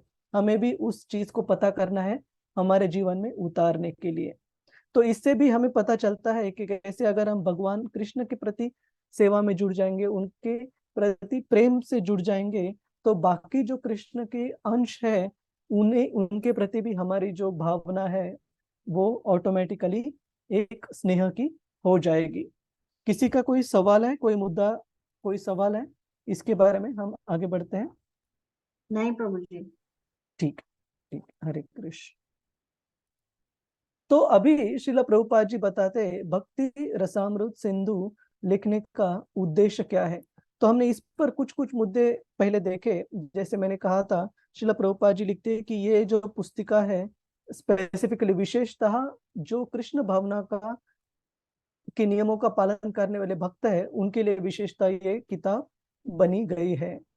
और श्रील प्रभुपाद जी लिखते प्रीफेस में, मैं ऐसे भ्रमित पुरुषों से अपील कर रहा हूँ, मतलब उनको रिक्वेस्ट कर रहे हैं श्रील प्रभुपाद, जो भ्रमित लोग हैं, कि वे भक्ति रसामृत सिंधु की निर्देशित भक्ति सेवा की कलाएं सीखें।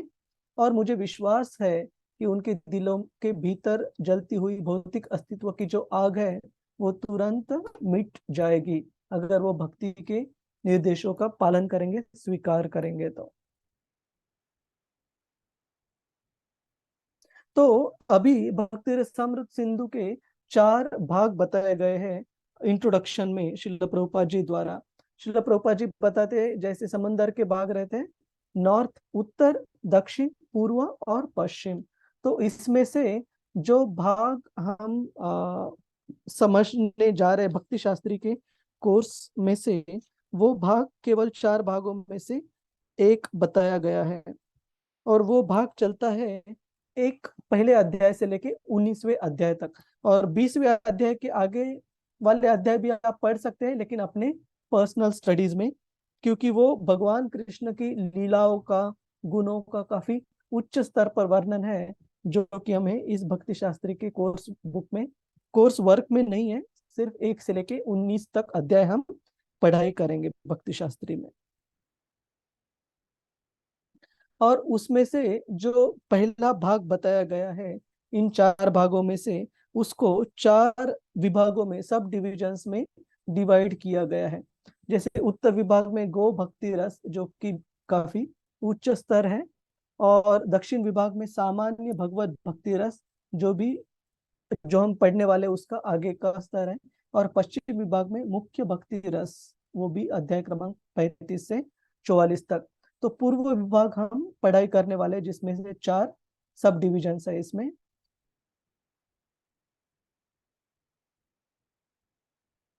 और ये सब डिविजन्स बताए गए, ये 4 भाग बताए गए हैं। सामान्य भक्ति, साधना भक्ति। सामान्य भक्ति का मतलब है भक्ति की जो व्याख्या है वो श्रील रूप गोस्वामी ने काफी विस्तार से बताई गई है अन्याभिलाषिता शून्यम इस श्लोक में। और बाद में जो bhakti by engaging our senses in following the regulative principles, तो इसे कहा गया है साधना भक्ति। इसका मतलब है भक्ति followed with rules and regulations. और तीसरा है डिवोशनल सर्विस इन एक्सटेसी, जिसे कहा गया है भाव भक्ति। और चौथा है लव ऑफ गॉड, प्रेम भक्ति। और इसमें से भी 19 अध्यायों में से ज्यादातर जो भाग है, अराउंड 15 से लेके 16, 15 अध्याय, 19 में से 15 किसको रिलेट करते हैं? इसमें से ज्यादातर जो 19 अध्याय में से भाग है वो किसको रिलेट करता है? साधना भक्ति। साधना भक्ति। क्यों? क्योंकि हम में से ज्यादातर लोगों के लिए इस बद्ध जगत में जो बद्ध जीव है, उनको जो फायदे की और रिलेवेंट जो भक्ति की विधि है वो है साधना भक्ति, bhakti by following the regulative principle. तो उसको 19 में से 15 अध्याय श्रील रूप गोस्वामी जी ने दिए हैं।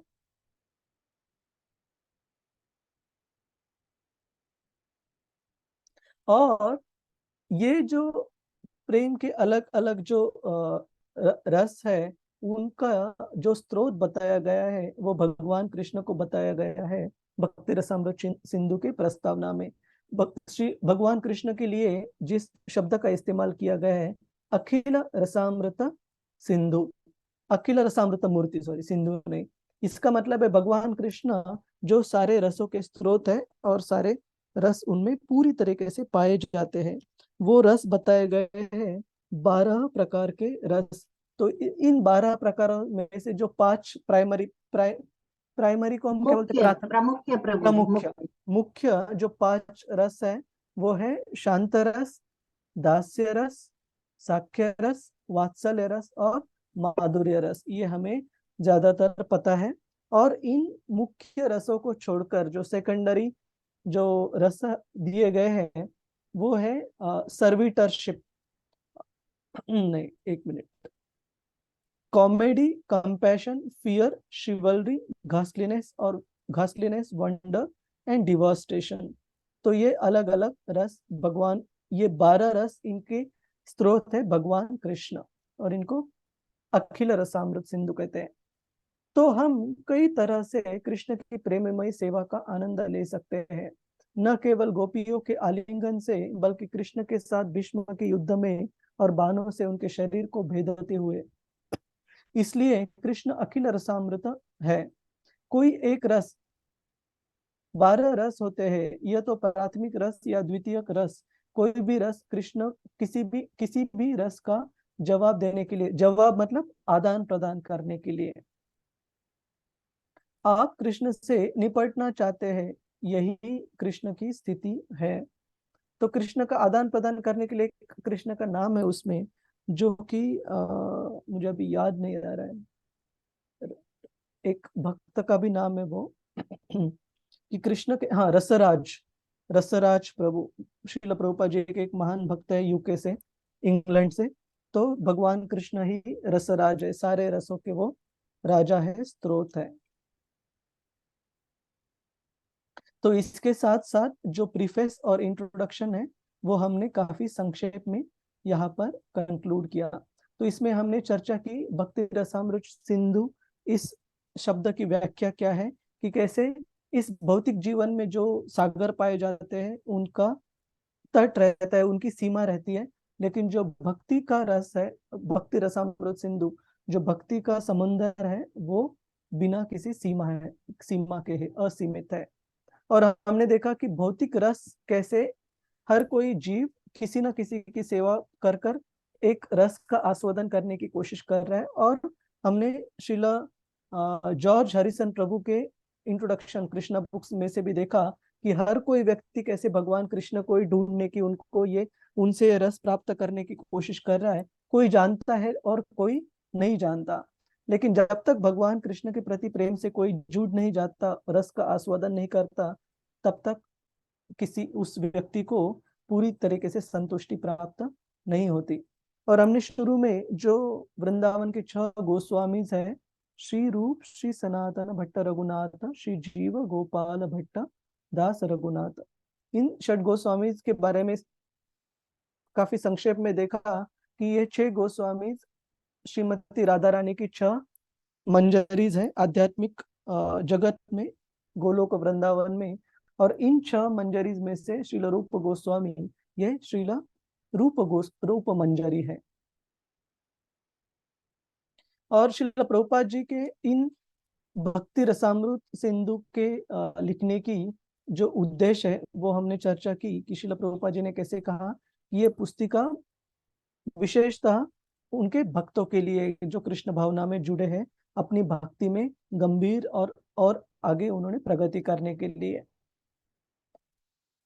और इसमें सिखाया गया है भगवान कृष्ण से प्रेम कैसे कर सकते हैं हम, और जब तक प्रेम में उनके साथ उस सेवा का आदान प्रदान नहीं करेंगे, तब तक पूरी तरीके से किसी भी जीव को संतुष्टि प्राप्त करना कैसे असंभव है।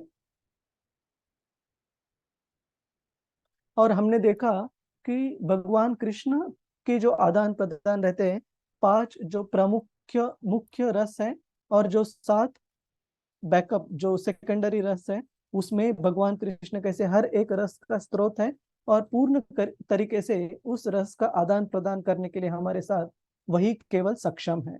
इसलिए भगवान कृष्ण को कहा गया है अखिल रसामृत मूर्ति। और भक्ति रसामृत सिंधु के अलग अलग विभाग कैसे हैं, पूर्व, पश्चिम, उत्तर, दक्षिण।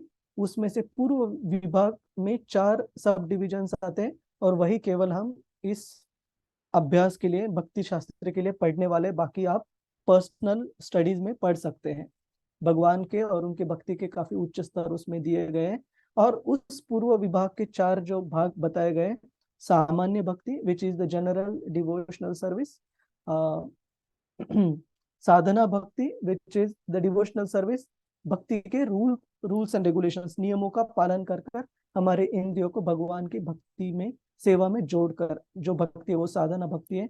और फिर भाव भक्ति मतलब डिवोशनल सर्विस इन एक्सटेसी, रागानुगा भक्ति। इसका मतलब है कि जो हम स्पॉन्टेनियसली को हम क्या बोलते हैं हिंदी में, श्री हरिप्रिया माता जी? स्वाभाविकता।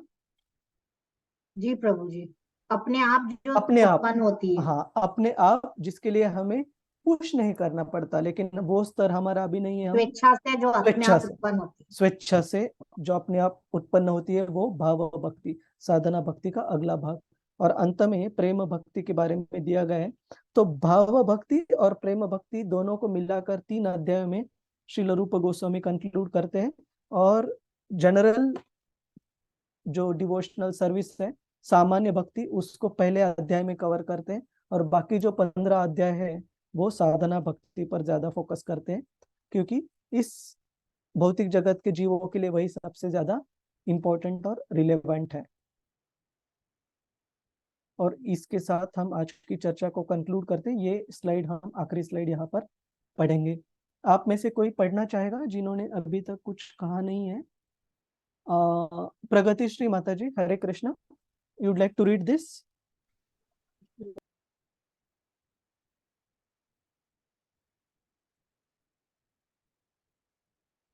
करिश्मा माता जी, हरे कृष्णा प्रभु जी। हाँ, यस प्रगति श्री माता जी, यस माता जी। हरे कृष्णा। हमारा सिद्धांत पानी के साथ सतही रूप से घुलना मिलना नहीं है, बल्कि पानी में प्रवेश करना और बड़ी बड़ी मछली की तरह रहना है। यही हमारा दर्शन है। पानी के साथ एक होने का क्या फायदा? पानी के भीतर जाओ और वहां व्हेल मछली की तरह हमेशा के लिए रहो। यही हमारा दर्शन है। तो हम यह सुरक्षित दर्शन है, क्योंकि जैसे ही आप वास्तव में पानी के भीतर एक बड़ी मछली बन जाते हैं, वाष्पीकरण का कोई सवाल ही नहीं उठता। लेकिन अगर तुम जीते हो, सतही तौर पर पानी पर रहते हो, फिर नदी बनकर आ जाओगे, तो तुम्हारा आना जाना, जन्म मरण का दोहराव नहीं रुकेगा। लेकिन बड़ी मछली बनकर जाना चाहिए, कोई वाष्पीकरण नहीं है। मैं इन बातों का वर्णन किया गया है भक्ति रसामृत सिंधु रूप गोस्वामी द्वारा। हरे कृष्ण। हरे कृष्ण।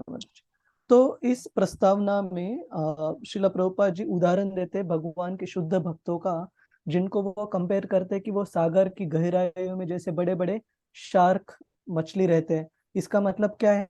श्रील प्रभुपाद जी बताते हैं कि जिस तरीके से समुद्र में अलग अलग जो नदियां रहती है, नदियों की अलग अलग जो शाखाएं उपशाखाएं रहती है, वो समुद्र की तरफ बहती है।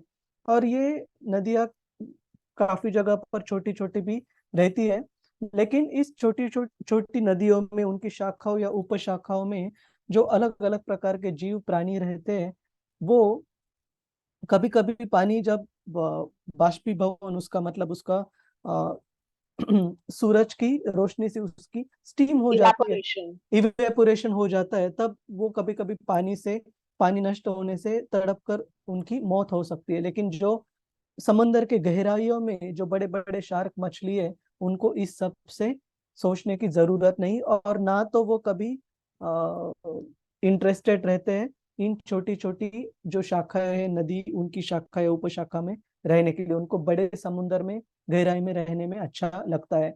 श्रील प्रभुपाद जी उसे कंपेयर करते हैं उसी तरीके से जो भगवान के शुद्ध भक्त रहते हैं, जो हमेशा भक्ति में लीन रहते हैं, उनको जो बाकी प्रोसेसेस, बाकी जो अलग अलग विधि है, जैसे मेंटल स्पेकुलेशन हो, फिलोसॉफिकल स्पेकुलेशन हो, उसमें कभी उनको रुचि नहीं आती। और जो भगवान को पता करने की, जानने की जो अलग अलग दूसरी विधियां हैं, जैसे वॉइड द पाथ ऑफ इम्पर्सनलिज्म, जो शून्यवाद है, उसमें भी कभी मायावाद है, उसमें भी उनको कभी रुचि नहीं आती। केवल और केवल भगवान की सेवा में वो इतने संतुष्ट रहते हैं कि बाकी जो मार्ग है वो उनके लिए बिल्कुल इनसिग्निफिकेंट, वर्थलेस होते हैं। उस प्रकार से भगवान के जो शुद्ध भक्त है वो रहते हैं। इसके साथ साथ हम यहाँ पर आज की इस चर्चा को कंक्लूड करते हैं। किसी का कोई प्रश्न है, कोई जिज्ञासा, कोई टिप्पणी, टीका है जो हमने चर्चा की आज? हरे हरे कृष्ण। कृष्णा प्रभु जी, दंडवत प्रणाम, मैं लेट हो हरे गई, Krishna. Sorry. No problem. Shashi माता जी, आप कैसी है? आपकी बेटी कैसी है? प्रभु जी, उसका मैंने ऑपरेशन तो ठीक हो गया, लेकिन अभी उसकी ना पूरी तरह से आवाज नहीं आई और नो। किसी को पहचान भी नहीं पा रही है। तो मैं सुबह चली जाती हूँ, अब भी आई हूँ जय। और यहाँ पे पहली बार तक मैं बुक्स तो सारी लेके नहीं आई हूँ, चंडीगढ़ पड़ा हुआ है, तो जाके इसकी वो मिल जाएगी, रिकॉर्डिंग मिल जाएगी। रिकॉर्डिंग है इसकी की हुई है, हम शेयर करेंगे। ठीक है ठीक है। प्रभु, हरे हाँ, कृष्ण। आप हम प्रार्थना कंटिन्यू करेंगे। मैं बाकी भक्तों से भी विनती करता हूँ यहाँ पर। शशि माता जी की बेटी काफी बड़े सर्जरी में से, ऑपरेशन में से अभी बाहर, उनकी रिकवरी चल रही है। तो आप कृपया प्रार्थना कीजिए कि माता जी भक्ति में ऐसे अच्छे से जुड़ी रहे और उनकी बेटी भी जल्दी से ही उनकी रिकवरी पूरी हो जाए। हरे कृष्ण। हरे कृष्ण प्रभु जी, दंडवत प्रणाम। धन्यवाद माता जी। करिश्मा माता जी, आपकी कोई टीका टिप्पणी थी? हरे कृष्ण प्रभु जी। यस, यस माता जी। जी प्रभु जी, टीका टिप्पणी नहीं थी, मेरा प्रश्न था। हाँ हाँ। प्रभु जी, जैसे भक्ति में, उसके बारे में मुझे पूछना था थोड़ा, कि सुबह सुबह जल्दी उठने में बहुत प्रॉब्लम होती है। कभी तो खूब मतलब उठ जाती है 1-2 दिन, फिर उसके बाद कुछ दिन तक बिल्कुल ये हो जाता है कि फिर वो मतलब वही होता है कि 2 दिन अच्छा, फिर वैसे ही खराब, फिर 2 दिन अच्छा, फिर खराब। तो सीरियसनेस नहीं आ पा रही प्रभु जी, इसके लिए क्या करें? देखिए, जो उपाय मैंने खुद के जीवन में भी काफी प्रैक्टिकली देखा है और काफी भक्तों से भी सुना है, वो है कि आपके जैसे, है ना, जैसे आप एक स्टूडेंट हो, आप एक भक्त हो, आपकी जैसे ही बाकी भक्तों से भी रिलेट कीजिए जो कि आपकी सिमिलर सिचुएशन में है, और उस ग्रुप में एक दूसरे को सपोर्ट करना, एक दूसरे को इंस्पायर करना थोड़ा इजी हो जाता है। जैसे मैं उदाहरण देता हूँ कि हमारा यहाँ पर सिंगापुर में एक ग्रुप है, जहाँ के भक्त अभी अलग अलग जगह पे भी कुछ कुछ गए हैं जॉब की वजह से। कोई भारत में है जो जहाँ भी है, लेकिन उस ग्रुप का हमने नाम रखा है BMC, ब्रह्म मुहूर्त चैंटिंग, ब्रह्म मुहूर्त में जप करने के। तो जैसे हम उठते हैं, उस ग्रुप पर एक बार मैसेज डाल देते हैं। तो ऐसे किसी भक्तों से ग्रुप बनाइएगा जिनसे, जिनको आप प्रेरणा दे सको, जिनसे कि आप प्रेरणा प्राप्त कर सको। तब जो भक्ति के तत्वों का पालन है वो काफी इजी हो जाता है ना माता जी। और एक वैष्णव सॉन्ग भी है श्रील भक्ति विनोद ठाकुर जी का, जिसमें वो कहते हैं कि अकेले भक्ति करना बहुत बहुत मुश्किल है। गोपीनाथ, उसमें वो कहते गुरु के प्रति जो गोपीनाथ मम निवेदन सुनो, उस सॉन्ग में वो बताते हैं कि हमारे अपने बलबूते पर भक्ति करने जाएंगे तो बहुत बहुत दिक्कत है, लेकिन भक्तों के साथ और आपकी कृपा से, आपके मतलब गुरु और कृष्ण की कृपा से अगर हम भक्ति करने जाए तो थोड़ा इजी हो जाता है। मत और बाकी भी कुछ कुछ चीजें बताइए, जैसे शाम को, रात को जल्दी सोने की आप कोशिश कीजिए। प्रसाद हम थोड़ा जल्दी ले लीजिएगा, आपको अगर शाम को लेट तक कुछ एंगेजमेंट ना हो। 7-7:30 अगर आप प्रसाद लेते हो और 1.5-2 घंटे भी बीच में समय मिलता है, तो आप सोते वक्त आपको सुबह जल्दी उठना इजी हो जाएगा। और महत्वपूर्ण चीज, आपको ये अचरज लगेगा, बहुत बार मुझे भी अगर कभी ये दिक्कत हो गई सुबह उठने की, तो मैं ये सारे उपाय जो आपको बता रहा हूँ ये तो करता ही हूँ, लेकिन जस्ट सोने से पहले आप सिंसियरली श्री श्री राधा गोविंद जी, श्रीला प्रभुपाद जी से प्रार्थना कीजिए। और मेरा अनुभव रहा है कि अगर वो अच्छे से प्रार्थना की और अगर हम गंभीर हैं हमारी सेवा में, तो जरूर भगवान भी चैत्य गुरु के रूप में मदद करेंगे हमें समय पर नींद खुलने के लिए और फ्रेश रहने के लिए। ठीक है करिश्मा माता जी? जी प्रभु जी, थैंक यू प्रभु जी, मैं सारे उपाय करूंगी प्रभु जी। हाँ, जरूर प्रयास कीजिए, एक एक ये अलग अलग चीजें बताई। और दूसरा कि आप जब रेस्ट लेने के लिए जा रही है, तो not only your body should be retired, your mind should also be retired. इसका मतलब है, अगर दिन काफी बिजी गया हो आपका, आपकी पढ़ाई में या जो भी कुछ कार्य में, तब उसको रिटायर करने की, उसको शांत करने की सोचिएगा। जैसे कि कृष्णा बुक थोड़ी इस समय के लिए आप पढ़ सकते हैं, या कोई और श्रील प्रभुपाद जी की किताब आपको अच्छी लगती है। तो जैसे हम कृष्णा बुक, मैं और मेरी बच्चियां बेड टाइम स्टोरी के रूप में पढ़ते थे, तो अभी रिसेंटली हमने चैतन्य चरितामृत शुरू किया पढ़ना किंडल में से सोने से पहले। तो आप पाओगे कि मन शांत होकर अगर हम सोएंगे तो 4-5-6 घंटे में जो रेस्ट हमारी हो जाएगी, वो अगर मन काफी चीजों में व्यस्त रहा तो 7-8 घंटे आराम करके भी वो फ्रेशनेस नहीं आता। तो वो भी बहुत बहुत महत्वपूर्ण है माता जी। ठीक है जी प्रभु जी। हरे कृष्ण। हरे कृष्ण प्रभु जी। हरे कृष्ण। प्रगति श्री माता जी हरे कृष्ण। हरे कृष्ण प्रभु जी, पुनः दंडवत प्रणाम। प्रभु जी, इसके भी एग्जाम होएगा क्या हमारा भक्ति रसामृत हाँ सिंधु में हाँ, से? हर एक यूनिट का है। ठीक है। और भक्ति रसामृत सिंधु ऐसा दिखने में बड़ा लगता है 19 अध्याय, लेकिन बहुत सिंपल है। इसमें हर एक जो चैप्टर है वो गिन के 2-3-4 ऐसे पेजेस का, बहुत ज्यादा बड़े बड़े नहीं है, और बहुत प्रैक्टिकल अपने दिन प्रतिदिन जीवन में, आध्यात्मिक जीवन में उपयोग में लाने वाले तत्व बताए गए हैं।